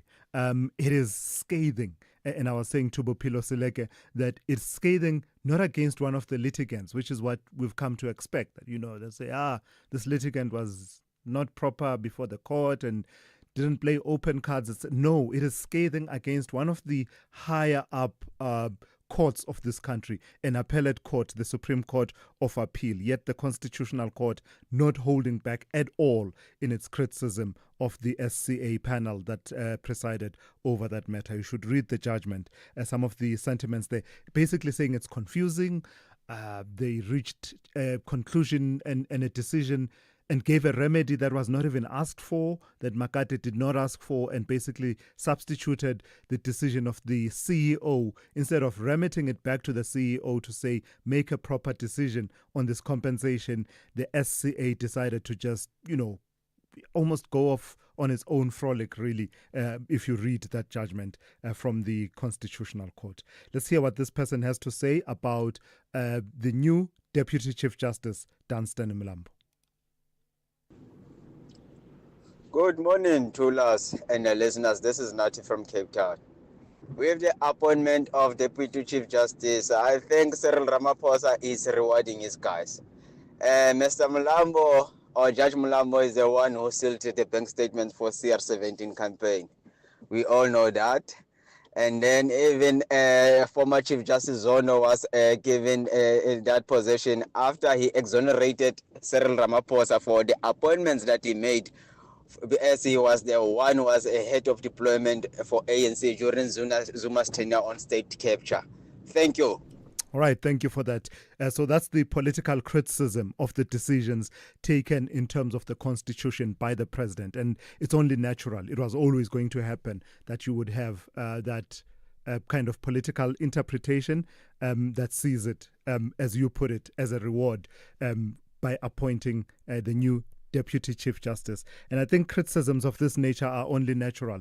I do remember at the time, I think when former President Jacob Zuma had to make these decisions, they were also always subject to that kind of scrutiny. Thulas, ANC officials are very lucky when it comes to gifts and presents. Balekambeta was given 25 billion by Stillwater there, by the mine there. President Abombek was given a pair of shoes. You know, Kigaba was given 2 million by the Guptas. Now is the Paul Mashatile. You know, they are very lucky, man. So lucky, lucky. No, from the state. I wish someone would give me a diamond. It got me thinking about Naomi Campbell. Testifying at the trial of Charles Taylor, the former Liberian president, and being given diamonds and not even realizing that they were diamonds. And she said, with that signature British accent of hers, they were really small, dirty-looking stones. I wonder if this diamond was a really small, dirty-looking stone. But it's serious matters, because that diamond, we are told, has now been handed over by Deputy President Paul Mashatile to the NPA. I wonder what that is all about. Does it have to do with the rules around how you handle, minerals and the likes? I guess we'll have to wait and see how that plays itself out. Let me go to the calls. Let me start with Peggy in Mpumalanga. Good morning to you, Peggy. My brother, very good morning to you. Good morning. I need to make a disclaimer today. Sure, I'm a fully fledged member of the ANC in full, standing. Of the ANC? Of the ANC. Sure. We looked very close on the matter of MKP at the Constitutional Court. But when you open the Constitution itself, in terms of Section 38, it tells you that who are the people who've got the right and direct access to the Constitutional Court. Yes. But moreover and above that, there are general principles in terms of the exclusive jurisdiction of the Constitutional Court that speaks to the general public, arguable point of law of general public importance. And I'm a little bit perturbed, Thulas, as to how did the Constitutional Court come to its finding as far as this matter is concerned. But it's a subject of another day. The question that I'd love to ask one who is sitting and listening to FM today is, what happened to the step-aside rule? Because we have seen that happening with Ubabo Ace Mahashule. We have seen that happening with a number of people. But what happened to that? That is the question that I ask myself. But I wish that the judiciary should be fair and play open cards on the table when dealing with matters, irrespective of whatever party. And I thank you. All right, Peggy, thank you for that. Asking two questions. One, to do with the judiciary. And it's sounding like Peggy is not really convinced about the reasoning on the issue of direct access to the Constitutional Court, but also asking what happened to the step-aside rule. And of course, that's a rule of the ANC, right? Because in other contexts, you put people on precautionary suspension, which is what, by another name, seems to be what the president has done with the Minister of Police, Senzo Mchunu. Vusi in Midrand, good morning. Yeah, morning to you, Thulas. Yeah, I think let me give this warning. Yes. The Constitutional Court is playing a very, very dangerous game. You see, this issue of direct access Yes. Direct access, we saw it with the case of President Jacob Zuma, whereby a case which was supposed to even go to a magistrate court, it went directly to the Constitutional Court. Today you are being told that the case of the MKP versus Ramaphosa cannot have a direct access. How that on earth? That's why I'm saying they are playing a very dangerous game. But that may be, it is fine.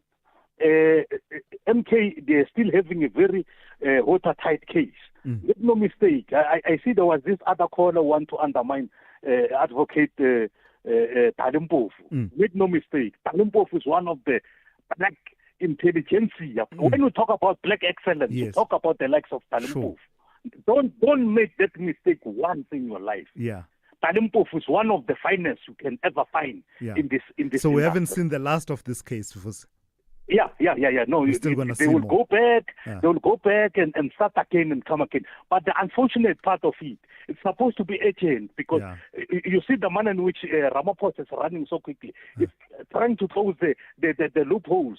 At the same time, you are seeing Matanga is already homing on the other side. Yeah. Wants to take it on. You see, while Matanga is supposed to wait till this matter is well vindicated in the court. Vusi, thank you for that. I love the energy with which you are coming at this, and it sounds like you really are keenly following these matters, also with a political eye not far off.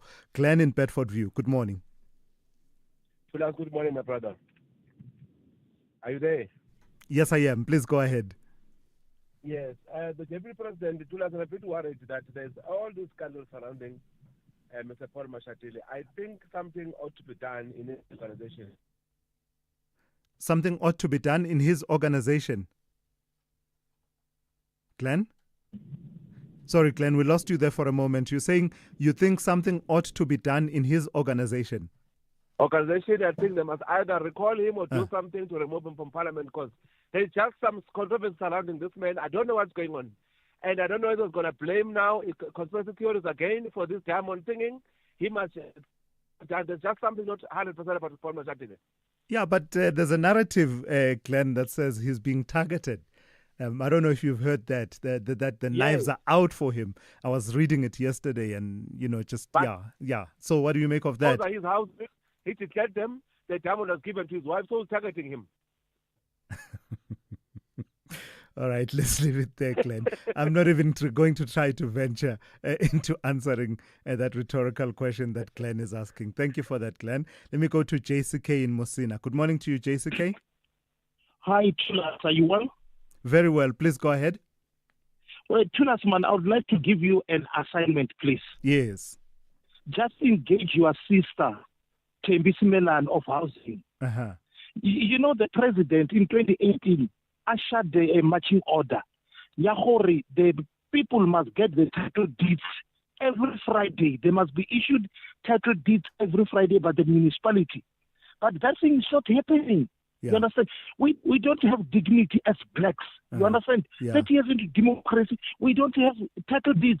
We can just issue a memo which will go to all provinces or municipality. We need title deeds, please. Title deed Friday, right? It doesn't sound like too much to ask, really. That there should be no momentum lost in ensuring that people enjoy that security of tenure and the rights of ownership by being handed over title deeds. You see. Yeah. Thanks very much. In full agreement with a you. nice and a safe weekend. You too, JCK. Thank you. Hola. That's Signing off. JCK in Musina there. Yeah, I find nothing to quibble about there. Thulasizwe Simelane, Minister, yes, there is the call. Title Deed Friday is the call from JCK in Musina. And I don't think you'll find anyone who will quibble with that. Jack and Polokwane, if you don't mind, can I call you back and then take you in the next batch of calls that we will take? I do need to take the traffic update. SAFM, guiding you through the rush hour traffic. It's not been a bad run through Joburg this morning, but there are a couple of issues. A breakdown at Galuli, still holding traffic on both the N12 and R24 routes coming in from Ekurhuleni. Nearby, a collision on the N3 north at Van Buren, so traffic jamming again coming up from the Elands interchange. Been a very busy last couple of days on that section of the N3, and this morning bad as well. Yesterday, coming into Rosebank was fairly heavily backed. It's busy again this morning. 6th Street, 7th Avenue coming through from sort of Victory Park and Linden across Parktown North. That's heavy. Young Smuts coming up from the zoo. There's some roadworks in central Rosebank, so on your way up through Forest Town, that's all heavily backed up as well again today. Pretoria, N1 South from Montana, moving down towards the N4, split busy, and a crash on the N4 just on the eastern side of the Mopani Highway junction. So between Mopani Highway and Rossum, that section of the N4, Bakwena Highway, queuing traffic both ways through there. Durban's N2, still pretty heavily back from the M7, moving through to Westwood Mall. There is a bit of traffic down at Prospecton as well, with a crash between Amanzimtoti and Prospecton Road. So that run up and down Tweedy Hill is being delayed. Cape Town, N1 out of town, slow towards Okavango Road. Behind that, the R300 queuing up from Brackenfell, and busy out through Somerset West this morning. Both directions, the N2 is unusually slow going. And just a reminder, no traffic lights. Plattercliff Road at the N7, heading westbound on Plattercliff Road, coming across from sort of the Panorama side. Very slow getting across that bridge. With your traffic update, I'm Rob Byrne. Spar brings you super savings. Get 750-gram Nola mayonnaise for $36.99. Save R8. Fresh pack Rooibos tagless tea bags, 80s for $44.99. Save R9. Or 80-gram Cadbury chocolate slabs. Buy any two for R32. Save R16. Plus, you could win your share of R6 million in instant cash. Prices valid until 6 August 2025. While stocks last. T's and C's apply. Chasing the Sun is a 5-part South African sport documentary series. An inspiring story of the 4-time World Rugby champions, the Springboks. The journey of winning the Rugby World Cup, a behind-the-scenes look of how the Green and Gold team overcame adversity, divisions, and doubt to become world champs. Be there when history shines. Tune into SABC2 on Sundays at 7:30 p.m. from 13 July to 10 August. Also available anytime, anywhere on SABC Plus. Proudly brought to you by SABC Sport. For the love of the game. Thulasizwe Simelane on the Morning Brief. Weekdays, Monday to Friday, 6 to 9 a.m. All right, let's turn to this now. South African households are sliding deeper into unsustainable debt, using credit to cover basic needs like groceries, fuel and electricity. Economists and the National Financial Ombuds Scheme of South Africa have issued a warning highlighting the financial and structural risks of this trend. Recent data reveals record high delinquency rates across several credit categories, underscoring the mounting pressure on consumers amid high living costs and stagnant incomes. Let's speak to Professor Bonke Dumisa, independent economic analyst, who joins us now for that conversation. Prof, good morning to you. Good morning to you, Thulasizwe, and your listeners of SAFM. Are we in a debt spiral? Are we looking at the makings of what could become a real and consequential debt crisis in our economy in the years to come? We're not new to this thing. We've been having this serious problem about debt in South Africa. And so it's not just a recent debt spiral. The question is, how do we deal with it? It is against that background then that in the year 2005, we had the National Credit Act being enacted, and it states everything, but it has not necessarily succeeded in cutting this whole issue of people living beyond their means, even if they can say the excuse is that they are not earning as much money. So because we have this particular act, and the section 60 of it gives the people the right to apply for credit. That's easy. And then Section 61 gives people the protection against discrimination on respect of credit. But what happens then is, if ever people still feel that they are not satisfied, they can still then apply to the credit grantor to say, I want you to give me those reasons you used to refuse giving me the credit in writing. So people just do as they want, not because they are forced to.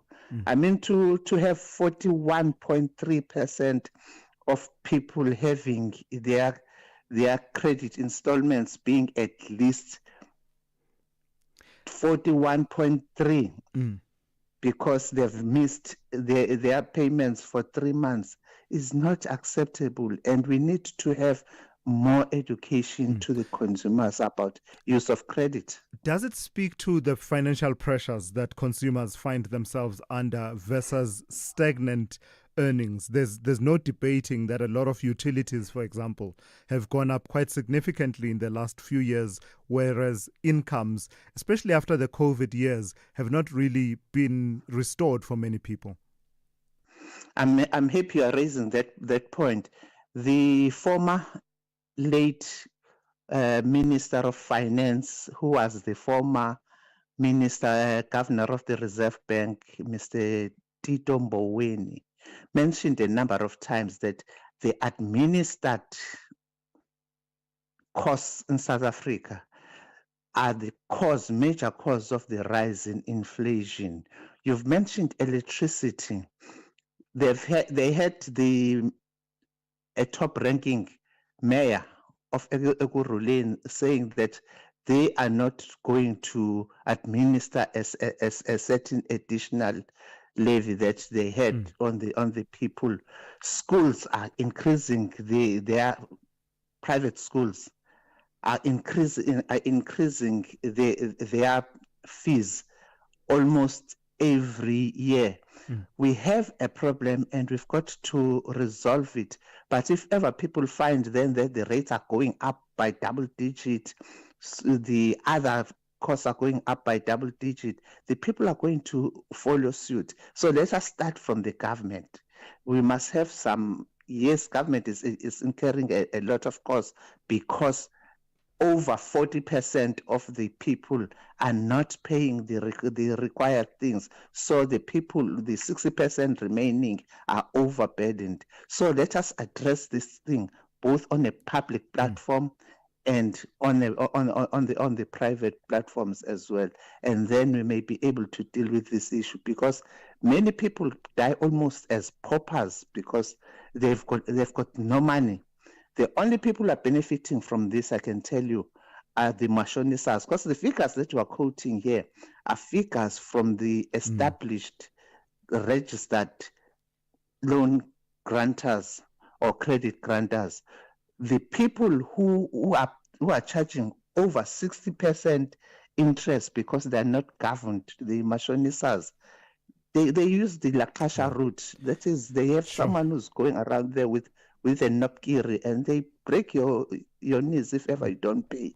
So let us address this thing. All right, Prof, I've got to leave it there at this time. That's Professor Bonke Dumisa, independent economic analyst. At 8 a.m. and Musa on standby with your latest news. Outsurance will go out of their way to try and save you money on your car insurance. If they can't, ask for 500 Rand. Time to switch and save. Call 0800 60,000 today.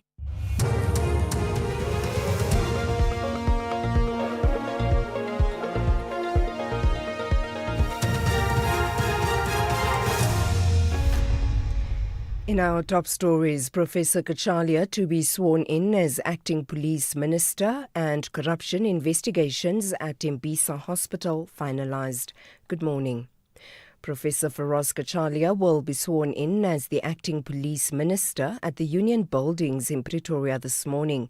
President Cyril Ramaphosa appointed Kachalia after placing Zenzo Mchunu on special leave following allegations by the KwaZulu-Natal Police Commissioner Nhlanhla Mkhwanazi that senior police officials, including Mchunu, were corrupt and had ties to criminal syndicates.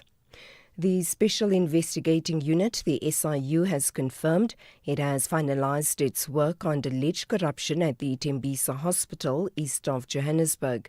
The investigation follows the murder of whistleblower and employee of the Gauteng Health Department, Babita Dukaran, in August 2021. She had exposed wide-scale corruption in the awarding of tenders. The 6 men involved in Dukaran's killing were sentenced to a combined 95 years imprisonment. The SIU head Andy Mutibi has highlighted the importance of whistleblowers. We are reminded of the likes of Babita Deokran here and the immense input that Babita Deokran's efforts has really given us as the Special Investigating Unit and of course the Gauteng Department of Health to uncover corruption that's happening in the Department of Health, particularly at the Tembisa Hospital. We have been investigating there and her efforts has really been very helpful. We will be going out soon. We are just finalizing the investigation. In fact, I'll be meeting the investigating team soon. 5 suspects have been arrested in Cape Town for the illegal possession of Mandrax tablets with an estimated street value of 180,000 rand. The 2 women and 3 men are aged between 24 and 32. Metro Police spokesperson Ruth Solomons says the suspects were nabbed in Ravensmead on the Cape Flats. In Ravensmead, a tip about firearms and drugs being transported led officers to recover approximately 6,000 Mandrax tablets. The White House now says its new tariff rates for dozens of countries, including South Africa, will essentially take effect in 7 days' time. It has formalized the reciprocal tariff rates. The rate for South Africa has been put at 30%, India at 25%, and Lesotho and Zimbabwe at 15% each. The 7-day period will provide additional room to countries seeking to conclude trade frameworks such as South Africa. Showan Bryce Peace reports. The latest executive action includes an annex listing the new rates, with South Africa's set at 30%, confirming a number floated in July in a letter to President Cyril Ramaphosa and posted by President Donald Trump on Truth Social. The order says that certain countries listed in the annex had agreed to or were on the verge of agreeing new trade arrangements with the United States, and that the rates published would apply until such time as those agreements were concluded. The order indicates that goods determined to have been transshipped to evade applicable duties would be subject to an additional 40% tariff. Trump earlier imposed a staggering 50% tariff on Brazil this week over political differences. Meanwhile, there have been slight falls on the Asian stock markets in response to Trump's efforts to reshape global trade. South Korea's main index has seen the biggest drop of about 3%, but countries that had feared even higher taxes have expressed relief over the revised tariffs. Thailand, which is facing levies of 19%, says it's a major success. The BBC's Jonathan Head reports. It does put Thailand on a par with its main competitors here in this region, and that was what was absolutely critical. Thailand was slow to start its talks with Washington. There were some issues between the two countries entirely unrelated to trade that upset the Trump administration. Thailand has a fairly weak fractious government at the moment. And so it saw other competitors like Vietnam, Indonesia, Philippines getting these lower rates, again around 19-20%, as it was still stuck at 36%. Recapping the top story, Professor Feroz Kachalia will be sworn in as the acting police minister at the Union Buildings in Pretoria this morning. For SAFM News, I am Anne Musa.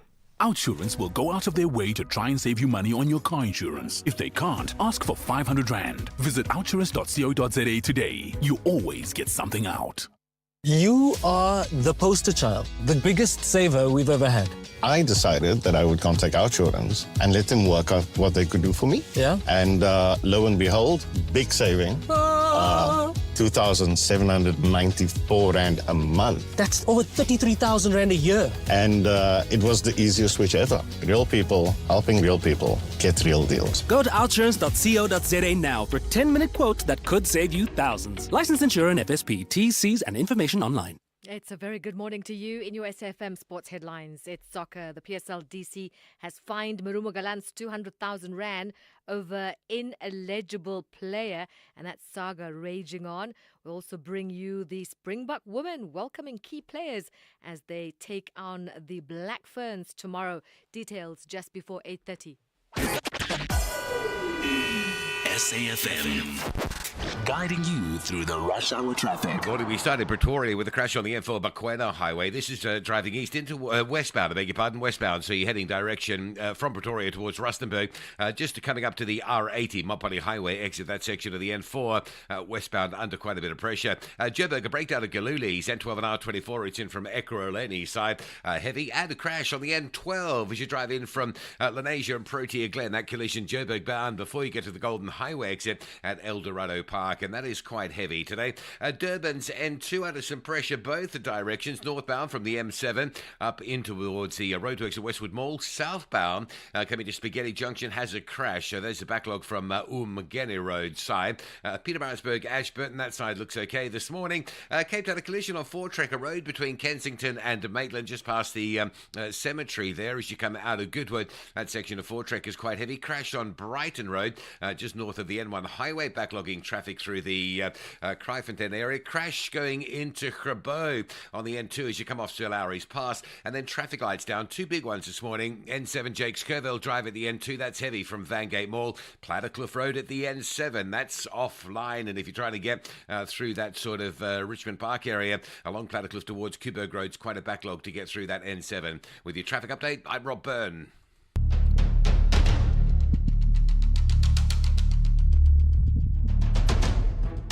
The Morning Brief with Thulasizwe Simelane. Weekdays, Monday to Friday, 6 to 9 a.m. The Morning Brief with Thulasizwe Simelane. Weekdays, Monday to Friday, 6 to 9 a.m. You've got to forgive me. Occasionally, I will take issues that are developing in studio and bring them on air. I'm chuckling and I'm starting this hour in this way because off air, our producer Mduma Kubel is once again asking us to set up an interview and get someone to come into studio to do the ABCs of tariffs, right? And we've done this topic, I don't know, a number of times. But there's no harm in doing it again, Mdu. For you, we will. Someone who will come back and explain what is a tariff. How is it imposed? Why is it imposed? What does it achieve? I remember distinctly that we've done it at least 2 times. So we'll do it a 3rd time for the benefit of Mdu or anyone else that feels we need to cover this topic once again. Absolutely no harm in explaining such that we are all on the same page going forward. 1 or 2 of the messages that have come through from you. D. Mjali in Lady Grey says, I really, really feel for Mr. Makate. He's moving up and down, fighting with Vodacom, and it's been a long time. The judiciary is busy holding and dragging this litigation case. The man will not enjoy the fruits of his work. He needs to be given what he deserves. The judges and the courts are busy sending him here and there.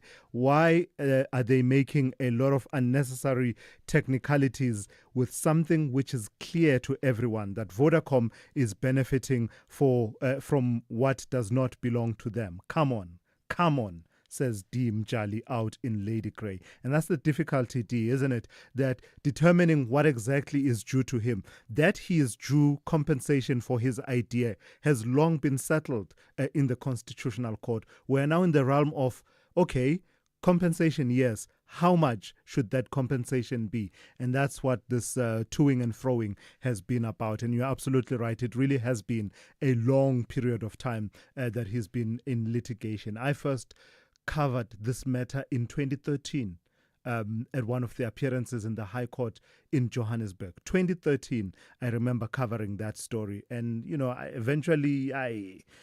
you end up handing the story over to someone else to carry forward. Even those people have subsequently left journalism. The story still continues. There's no closure. There's no end in sight for Nkosana Makate. Sadly, in these instances, you will have litigants who will be saying we are protecting our rights. So Vodacom will say, on the other hand, that yes, we want to compensate him, but it must be fair compensation and not infringe on our rights as well. So therefore, that's why you're seeing this litigation.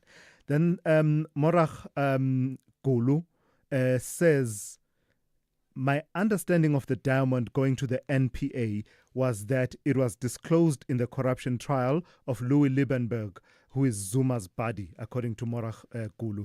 So that is the explanation for why the diamond, which was gifted the wife of Deputy President Paul Mashatile, which has now led to him being being fined 10,000 rand and will face a sanction in Parliament. How that ended up with the NPA. I was making the point earlier on that that's quite interesting that it now sits with the NPA. So that explanation, thank you for that, of how it ended up being handed over to the National Prosecuting Authority. All right, I want to take as many of your calls as possible. The number to dial 086 000 2032. Please send me WhatsApp voice notes on 061 410 4107. Let's get into it. The third hour of the morning brief on this Friday. SAFM supports a litter-free South Africa.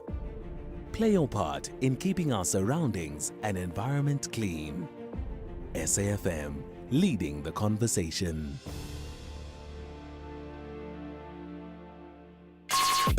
Call Thulasizwe now, 086 000 2032.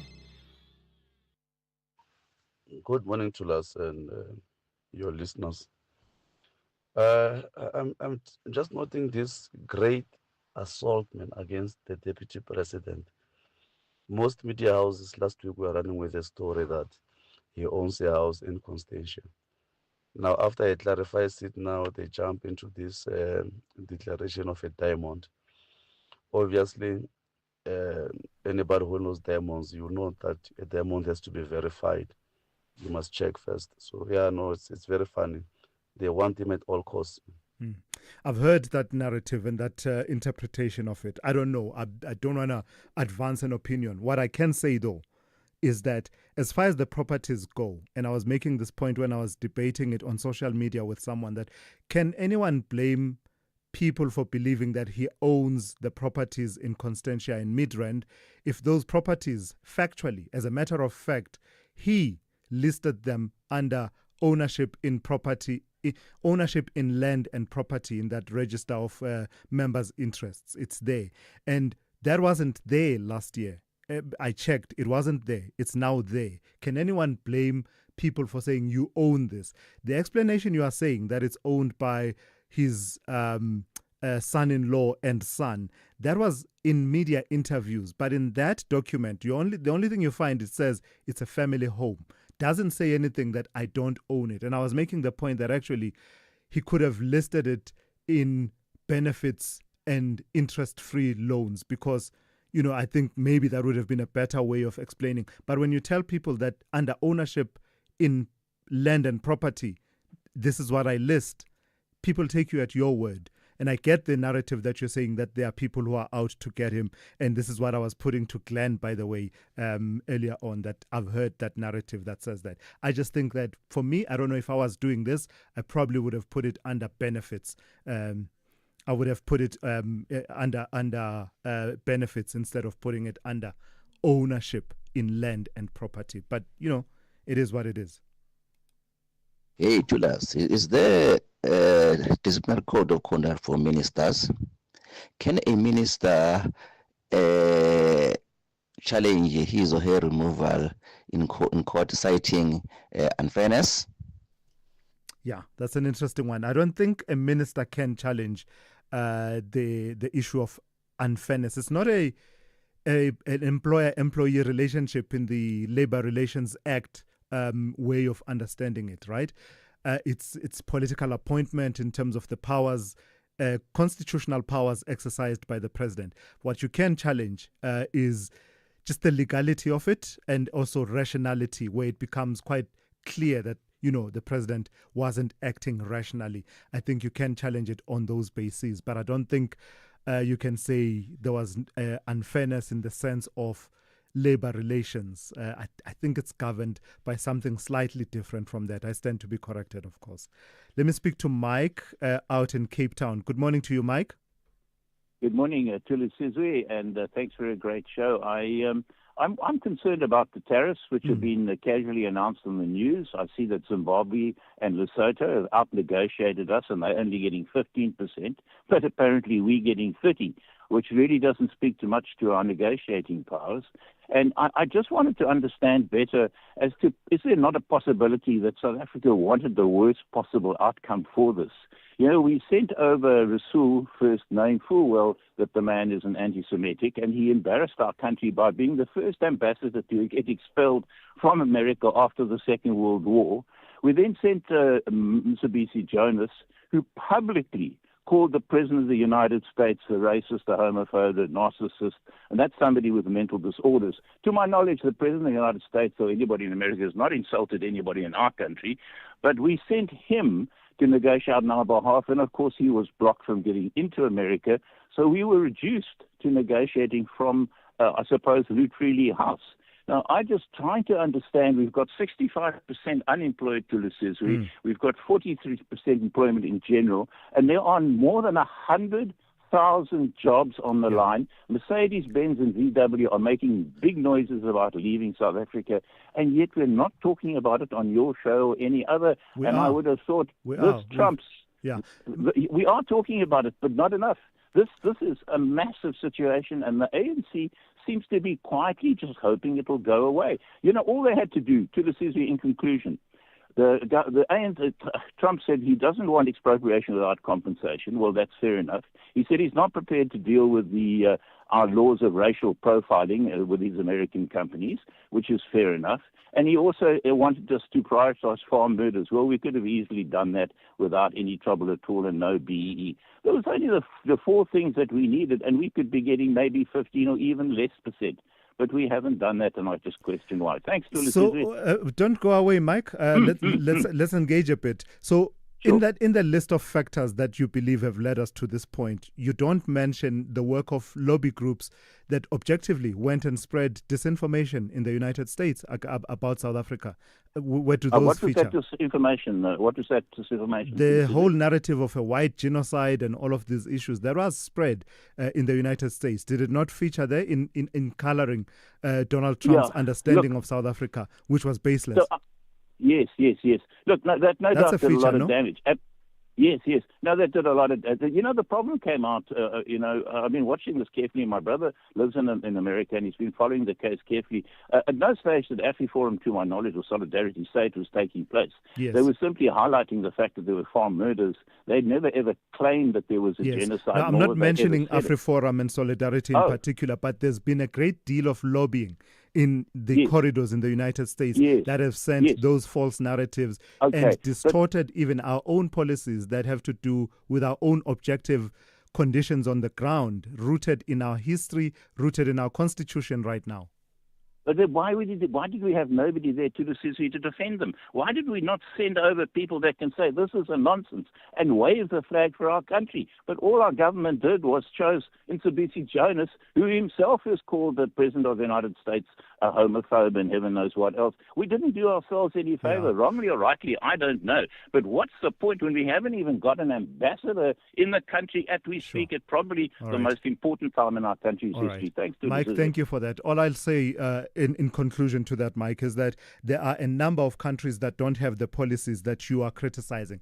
Hosts, open up the list of countries facing these tariffs right now, and see for yourself that I don't know if not having any of the policies that you are criticizing would have saved us from the tariffs that we are facing.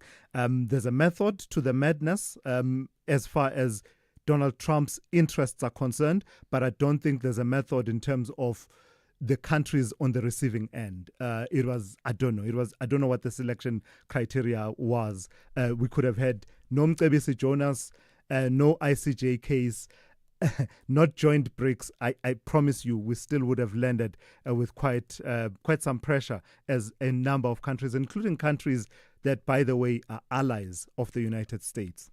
Mbuyisa, in Pietermaritzburg. Good morning to you. Ngiyaphila kunjani ma? Look, you know, the phrase of justice delayed is justice denied.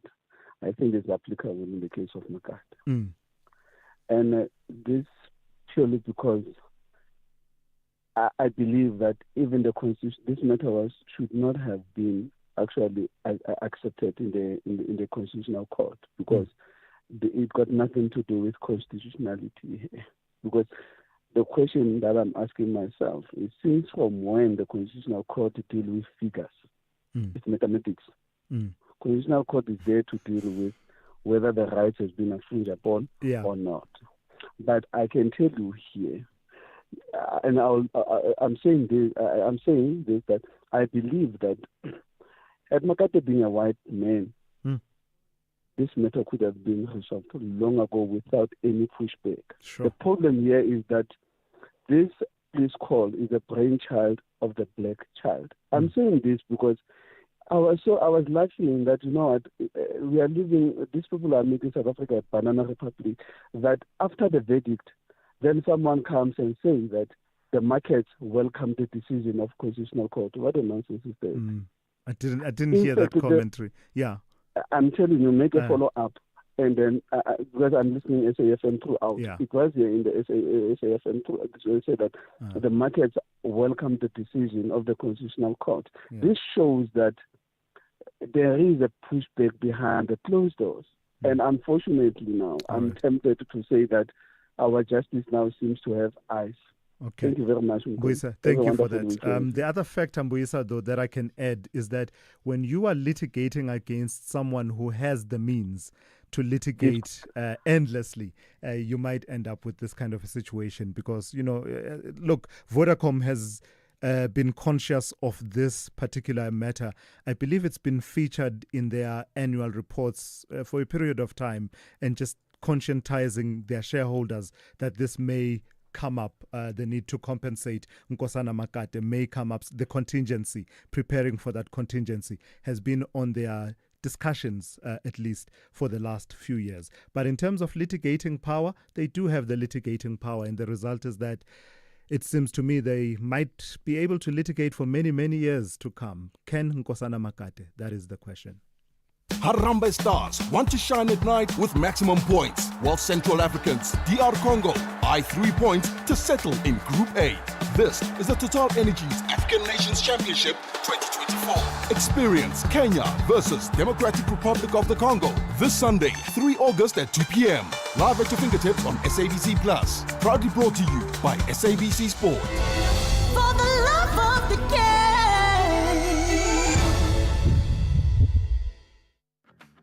Get ready to brush up on your brightest smile with Dis-Chem's 2+1 cheapest free deals on dental care products. From the trusted Dental Mate to soothing Sensodyne, classic Colgate, and many more. Stock up on all your favorite brands. Get down to Dis-Chem today to enjoy 2+1 cheapest free on the widest range of manual toothbrushes, toothpastes, and mouthwashes. T's and C's apply. Hurry, dental offer ends 17 August, only at Dis-Chem. Better health starts here. Stay on top of all meaningful, top trending stories right here on SAFM. Leading the conversation. 25 minutes after 8, the Parliamentary Portfolio Committee on Higher Education has expressed its concern over delays in National Student Financial Aid Scheme funding, warning that these disruptions may leave vulnerable students, particularly young women, exposed to sexual exploitation and gender-based violence. The concerns follow a report presented by the Commission for Gender Equality, CGE, which highlights an increase in sexual harassment at institutions of higher learning. Let's speak to Jabu Aloyi, who is spokesperson of the Commission for Gender Equality. Good morning to you, and thank you for your time. So outline for us what your report found in terms of this trend of increase in sexual harassment and gender-based violence at institutions of higher learning.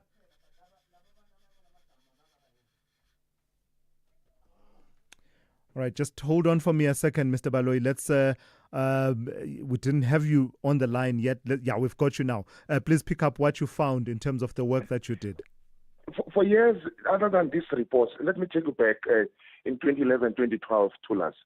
The Commission has been calling institutions of higher learning to look at their sexual harassment policy and some of the issues that are there in order for us to circumvent some of the issues that are happening now.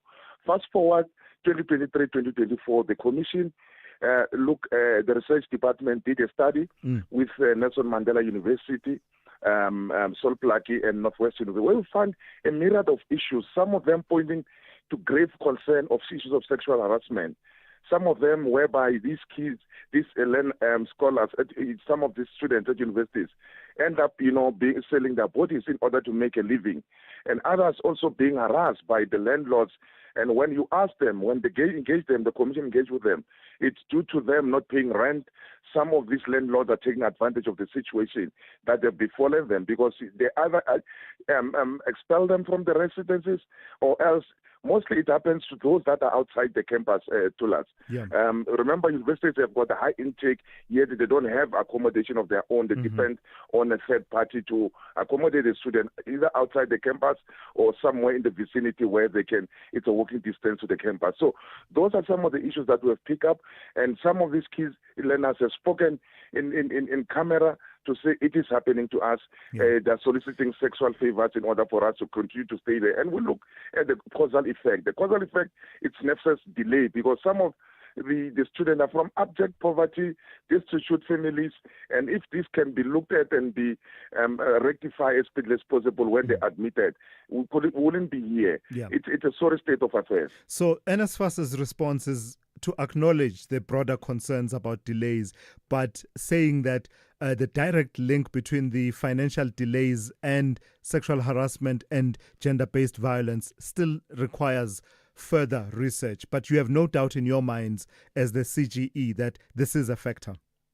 It is a factor because we have spoken to the student in focus group and also in camera, and some of these students, they can't come forward because you remember, you can also put someone's life in jeopardy.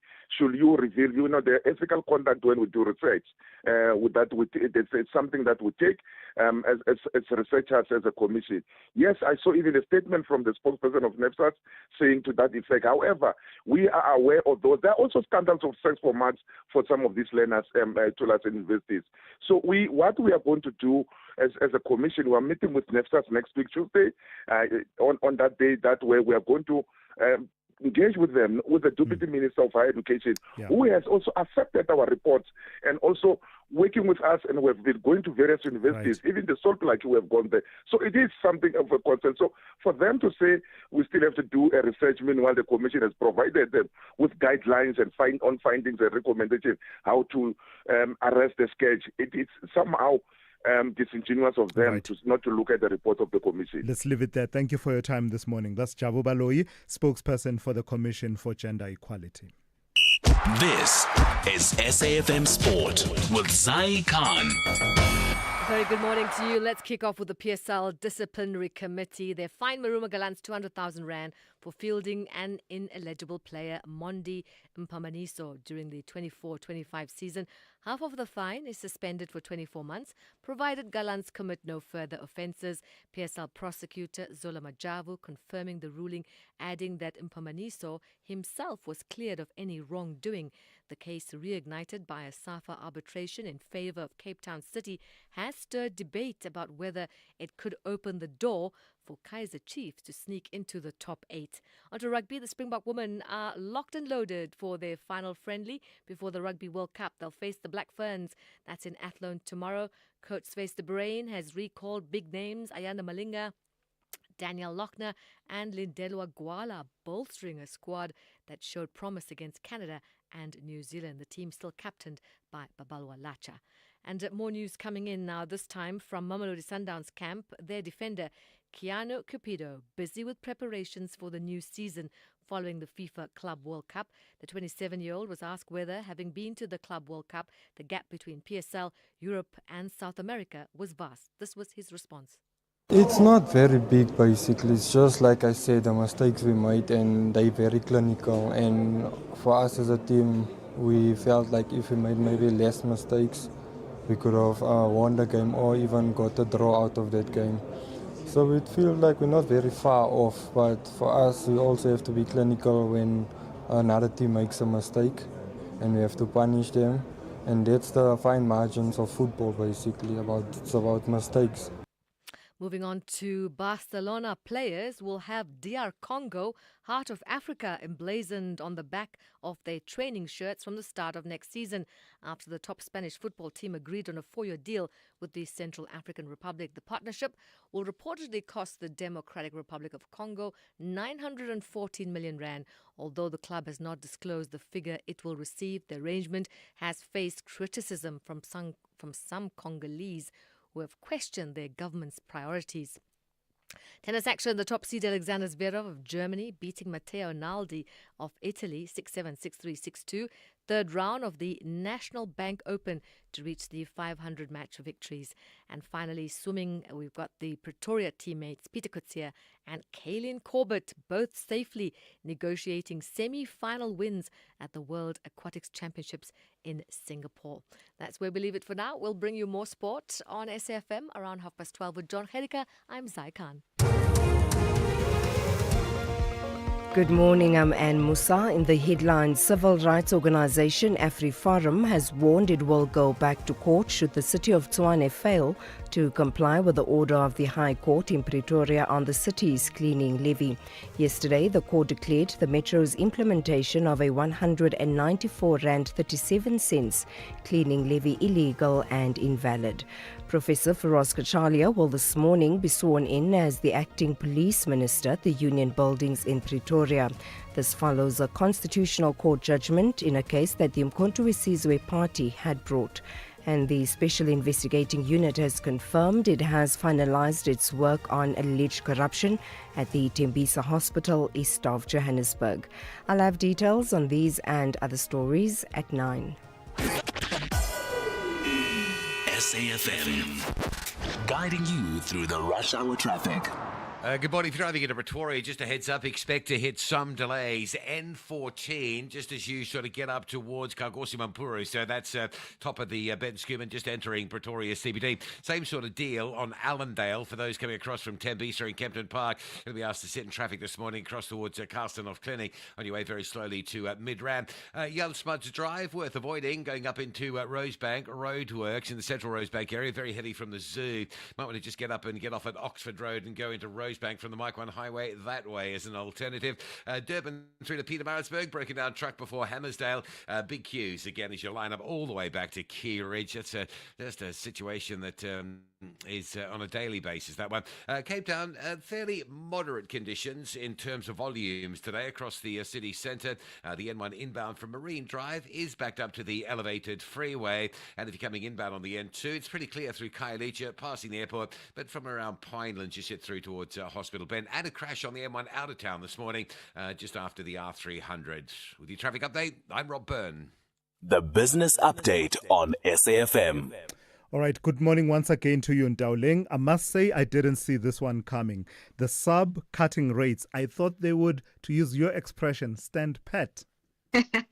As expected, well, many economists had expected the SARB to cut rates. That's why I'm not an economist. Many economists, maybe not you and I, but many economists. Yes. Cutting rates by 25 basis points, bringing the repo rate to 7%, and the prime lending rate used by commercial banks is now at 10.5%. This, of course, providing some comfort for South Africans. Now, the rates move aside. One of the most interesting things out of yesterday's meeting was that the Reserve Bank has, quote-unquote, unofficially shifted the inflation target to 3%. Now, Governor Secha Kganyago said that talks with Treasury are still ongoing, with many expecting Treasury to make an official announcement at the midterm budget in October. While we wait on the official announcement, the MPC saying with inflation already at 3%, they might as well start anchoring consumer prices there. At the meeting, the governor said the 3% inflation target scenario suggests up to 5 rate cuts over the next couple of years, potentially bringing the repo rate below 6%. Now, just to put into perspective what this could mean for the everyday South Africans, rates could remain restrictive in the short term, meaning no more rate cuts. But what's important to note is that no hikes are being priced in. In terms of the timing of the move, critics, pointing to the downbeat economy, saying more easing is needed to boost growth. Governor Kganyago further reiterated that the SARB's mandate is price stability and not growth. Now, many economists are saying we'll experience short-term pain for long-term gains. Mpho Mloyane, who is the chief economist at Alex Forbes, said this move means we're likely at the end of the cutting cycle for 2025. That's going to be interesting, yeah. Sorry, Ntauling, I thought you were finishing a thought there. Oh, yes, I was saying, so it means that we're probably at the end of the cutting cycle, no more relief in the short term, meaning this year, and we could probably only see those rate cuts coming through second half of 2026, 2027, once the MPC is firmly confident that inflation is anchored below 3%. So we will now have that 3% as the bullseye to say basically we keep it at 3%, no more range 3 to 6%, just straight bullseye 3%. Yeah. So governor didn't officially say that is the case, but from the tone, the language he is using, it seems like we're just anchoring it at 3%, and it seems like we're doing away with that target and that 4.5% midpoint. This also happened in 2017 when they introduced the 4.5% midpoint. No official announcement was made, but the SARB just started saying they're anchoring inflation at 4.5%. Interesting. Here's a story we've been covering since the beginning of the year, and it's a troubling one, and there have been all sorts of interventions, but it seems ArcelorMittal South Africa remains in the red. Yeah, that's right, Thulas. They've opened their books, and it's really not a pretty sight. The firm managed to, narrow its loss, but it's still in loss-making territory, recording a loss of over R1 billion. During the interim period, the company's revenue declined 17% to 17 billion rands due to lower sales volumes and softer average prices. Now, despite a 5% increase in crude steel production to 1.3 million tons, driven by improved asset utilization in the flats business, sales volumes dropped 11%. Some of the other factors weighing on AMSA include a prolonged negative international steel cycle and high levels of Chinese steel exports, which continued to pressure global and domestic markets. Now, to mitigate this, the group has been working with government and other stakeholders. AMSA's received funding from the IDC, and the state, of course, has taken over the wage bill for its longs business. But recently, it said that the solutions aren't enough. They don't seem to be sustainable. And so AMSA has reiterated that it is still on track to wind down the longs unit by the end of September. Lastly, Ntauling, what kind of a trading day can we expect on this Friday? Local stocks are likely to open in the red today following the 30% tariff that's been slapped on local exports. That move also weighing on the local currency, the rand weakening to 18.21 to the dollar this hour. Oil markets seem to be shrugging off the tariff jitters for now, that is, with Brent remaining steady at $70 per barrel. Over in Wall Street, sentiment is sour with futures in the red. Traders digesting tariff developments as well as they're awaiting labor data that's out later today. Then over in Asia, stocks are on track to close in negative territory, with Trump's tariff deadline dampening risk appetite as we kick off a new month of trade. All right, thank you for that. Have yourself a fantastic weekend. That is Ntauling Lechela. She's kept you updated on business, economics, and the markets over the last 3 hours. Breaking news. SARS has enhanced the personal income tax return form. It has simpler questions that adapt to your income and deductions based on your answers. Whether you're employed or self-employed, the digital form has built-in guidance and the option to save and finish later. Tax matters, so does your time. File with ease on e-filing or the SARS Mobi app today. Go to sars.gov.za. SARS, at your service. Mzansi, have you bought your Powerball ticket for the staggering 113 million rand estimated jackpot this Friday? Walala wasala. Play Powerball for the estimated 113 million rand jackpot today for your chance at winning life-changing millions. Buy your tickets now in store on nationallottery.co.za, the mobile app, cell phone banking, or simply dial *120 *7529# for USSD. Panda, Pusha, play. Players must be 18 years old to play responsibly. eTuba is a proud operator of the National Lottery. It's season 2 and the stakes are even higher. This time, South Africa's favorite stars are back at the briefcase, playing for charities close to home and close to the heart. Big names, big hearts, big deals. Don't miss Deal or No Deal Celebrity South Africa, Saturdays at 6 p.m. on SABC1. Mzansi for sure. Call Thulasizwe now, 086 000 2032. On the WhatsApp line, 2 messages that I want to quickly reflect. One from Vic in Pretoria, who says, now that South Africa hasn't reached a trade agreement with the United States, what's going to happen when the U.S. goods come here? Are we going to charge them the 30% too? Remember, South Africa never charged U.S. goods before because of AGOA. Vic, my understanding from the detailed framework that the Department of Trade Industry and Competition released in the last few days is that we decided not to do a reciprocal tariff regime with the United States. So they charge us 30%. We were never going to charge them 30% in the spirit of let's make a deal. So there's no risk of them, their goods coming into South Africa being charged at 30%. There were other things that we were offering. It includes purchasing gas from the United States for our energy needs for a long period. I think it's 10 years or something. And opening up really our own markets, joint exploration of rare minerals and things like those. But it seems, at least until now, the U.S. is not that enthused to sign on the dotted line to make that a binding deal. At stake are all these jobs in those sectors that do export to the United States. Make no mistake, the stakes are really high for all of us, particularly here in this country. Then someone else, anonymous in Joburg, says, it's not easy to fight big corporates. Peter Moyo tried it with MTN and lost. Makate must grab whatever he can and move on. He's aging. Billions, I don't think he will get, says anonymous in Joburg. Here's the difficulty, though.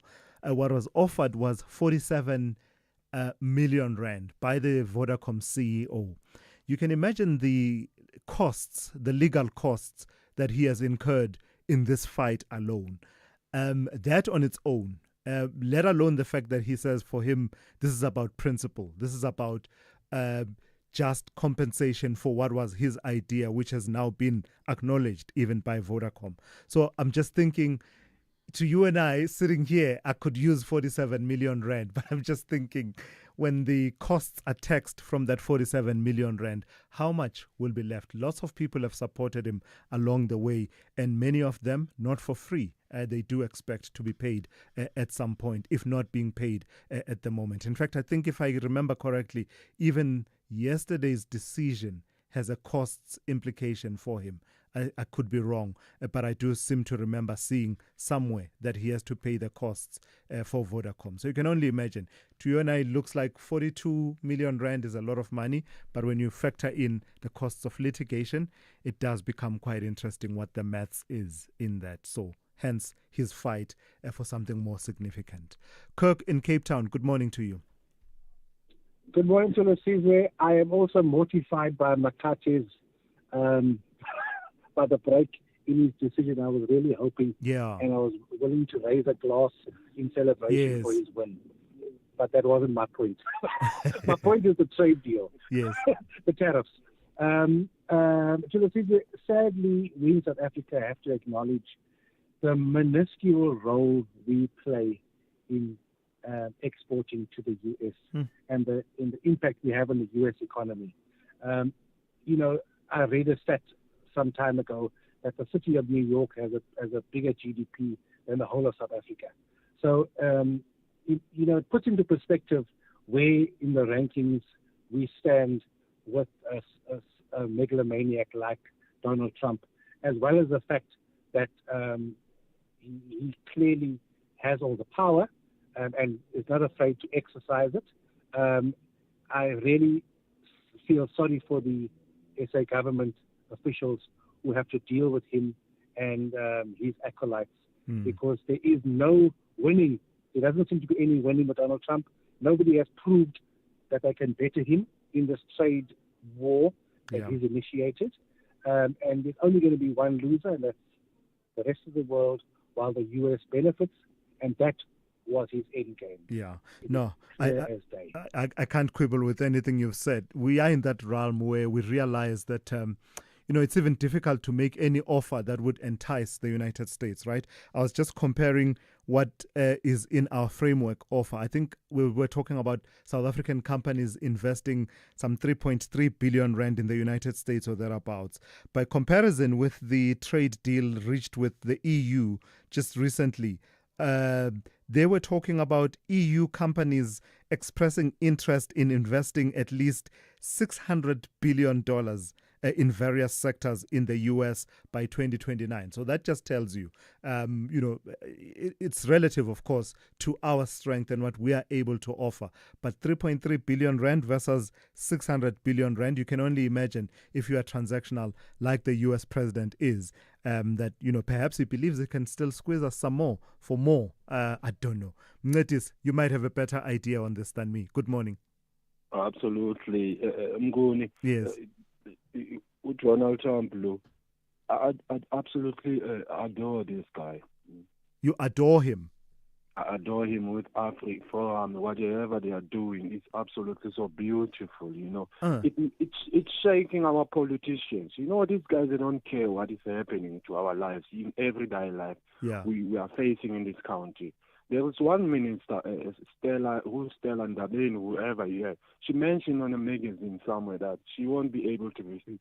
She doesn't visit Soweto. She can't be able to visit ground levels. These people are just enriching themselves. And wherever something like Donald Trump is making aware them, it's making them aware about crime and everything. They are not aware about those things. They don't care whatever is happening in our country. Yeah. You can imagine.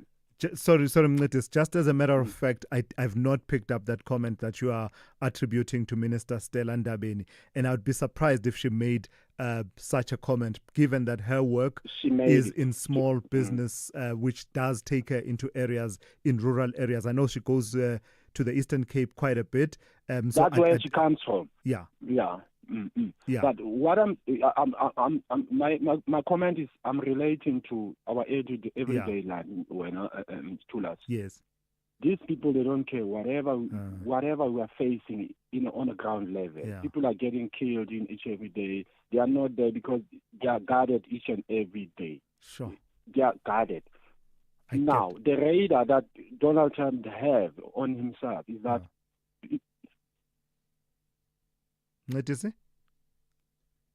All right, I don't know what happened there. We seem to have lost Netisi. Yeah, Netisi's network is letting him down. But I think I got the point that he's making, that disconnect between our public leaders and the people that they lead.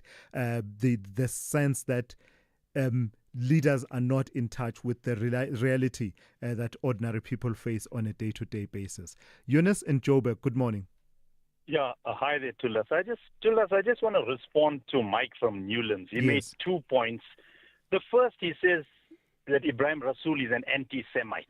Now, that you ought to have challenged him on that. Yeah. Now, I wonder what he bases himself on that, because for the mere fact that Ibrahim Rasool criticized Israel for the atrocities that they're committing in the West Bank and Gaza, does that constitute to be anti-Semite? To the contrary, Mike from Newlands has never, ever condemned the barbarism in the West Bank and the Gaza Strip, where we are seeing starvation being used as a weapon of war, men, women, and children being blown to pieces every day. Mike has never, ever condemned that. Yeah. The second point he says is that Donald Trump never, ever criticized anyone in South Africa. He's right. He never criticized anyone in South Africa, but he criticized the entire continent. Do you recall his famous term where he referred to Africa as a SH1T Yes, so I remember think that. Mike needs to re-examine himself, and when he does come on, at least have some facts, base himself on some facts, and be circumspect when he talks. Yeah, no, thank you for that, Thanks. Eunice. And you're absolutely right. I actually meant to challenge Mike on the assertion that Ibrahim Rasool is an anti-Semite, because we need to be circumspect about that.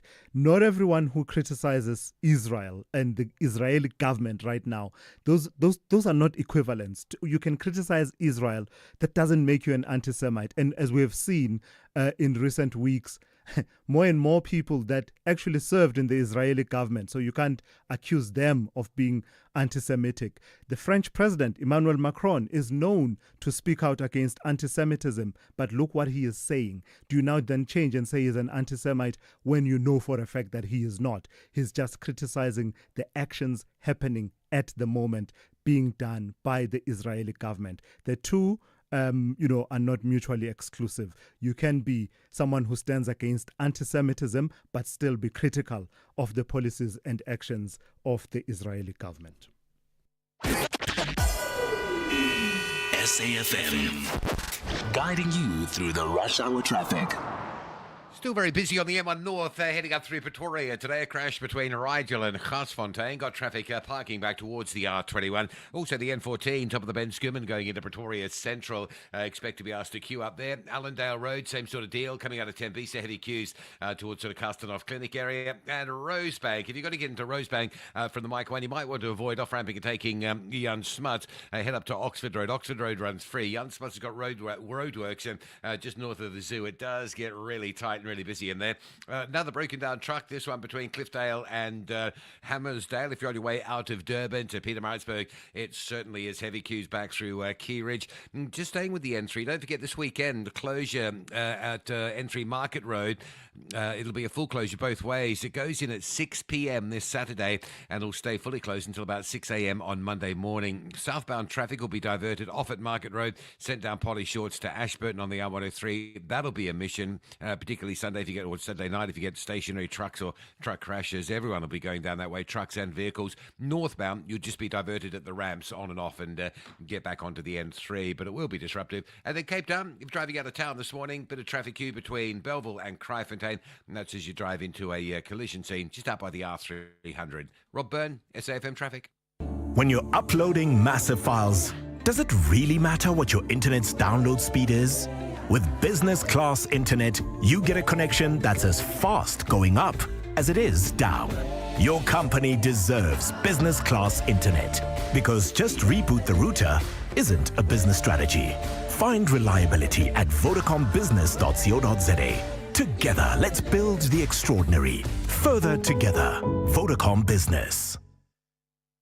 If you think you cannot afford a lawyer, think again. Clientele Legal has made professional legal services affordable for you. Whether it's a civil, criminal, or labor-related matter, we have a nationwide panel of attorneys standing by to assist you. SMS SAFM to 32195. That's SAFM to 32195 and we'll call you back. Clientele General is a licensed non-life insurer and an authorized FSP. Standard rates and terms and conditions apply. Mzansi, have you bought your Powerball ticket for the staggering 113 million rand estimated jackpot this Friday? Walala wasala. Play Powerball for the estimated 113 million rand jackpot today for your chance at winning life-changing millions. Buy your tickets now in store on nationallottery.co.za, the mobile app, cell phone banking, or simply dial *120 *7529 hash for USSD. Panda, Pusha, play. Players must be 18 years old or play responsibly. E2 is a proud operator of the National Lottery.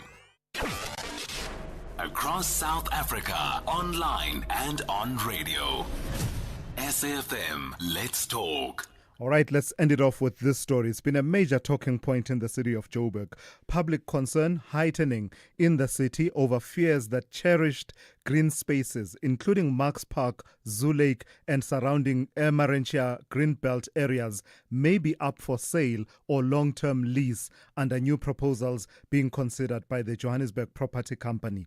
Although the city insists no sales are imminent, the language of quote-unquote alienation in council agendas has triggered widespread mistrust, with thousands of residents and heritage advocates petitioning to keep these parks in public hands. Let's speak to Sizeka Chabalala, who is General Manager for City of Joburg's property company. Good morning and thank you for your time.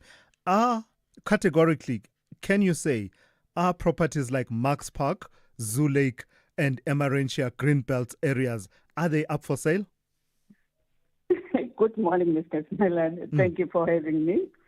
I think I've been making it clear that there is no way that we can be selling the botanical gardens, the Max Park, the Emarentia Dam, the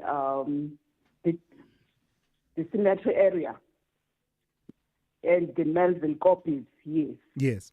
So the answer is they are not up for sale. Plans as the city to sell those. So where did the confusion come from then?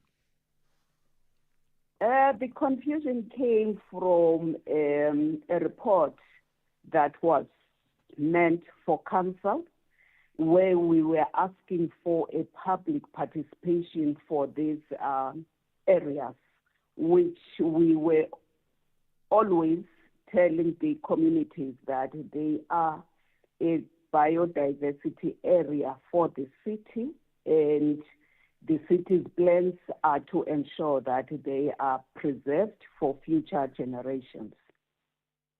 So why use the language in this tender documentation, and courtesy of our colleagues at News 24 who've published it, with the language there that's used in relation to this earth where, this land, Max Park, lies, portion 33, farm, Bramfontein, 53 IR, better known as Max Park. Why use the language in one of the blocks there and say, quote unquote, public participation in respect of a proposed sale? That's categorical. That's a proposed sale. It can only mean one thing, proposed sale. Yes, it would mean that, but that was not maybe our understanding of a tender differs. From my side, it was a request for the appointment of a valuer. So the valuer was requested to give us the value of the property, its market value, as well as the lease amount. So whatever the context, though, ma'am, with due respect, whatever the context was, when you use words such as in respect of proposed sale in any document, it may have been you asking a valuer to give you a value of the property. It may have been a tender. It may have been any document. When you say in respect of proposed sale, it can only mean that there's a proposed sale. Therefore, you are asking for public participation in respect of that proposed sale. Am I missing something? Okay. I was also quick to indicate that that was a typo, because even if you look at the property description itself, it talks of the remainder of portion 33 of the farm Bramfontein, and it also includes Tarfontein on the same sentence. Hence the withdrawal of that request. So we can narrow it down to it having been a typo. It's a very elaborate typo, is it not? It is a typo. What about those properties? What's your plan around those properties in relation to what is realized? Other language included using words like alienation as well as capital, leveraging it for capital. So what do you mean by that? What does it entail? What does all of that entail? Are you asking specifically about Max Park? Max Park, the Killarney Country Club and the likes. What's the overall strategy around these green spaces? For the Max Park, for the Killarney Country Club property, fortunately the report was considered by council yesterday and approved that we can undertake a public participation, which was the same vision that we have for Max Park, that council provides us with that authority to undertake the public participation process. And that is the process that is going to allow us to engage with the communities and other bodies like the national and the provincial treasuries. And after that public participation process has been done, we then go back to council and report on it. And that is when we are going to be in a position to ask for permission to proceed with the plans to list, or in the case of Kilani, to also consider the viability of a development on a portion of it as proposed by Kilani Country Club to us. All right, so there are plans around proposing a development as far as Kilani is concerned, but no such plans around Max Park whatsoever. All right, thank you for that. That's Sizeka Chabalala, who is General Manager for the City of Joburg's property company. That's where we have to leave it. Stand by. The Talking Point with Kete Mohlahlana is up next after the news here on SAFM with N. Musa.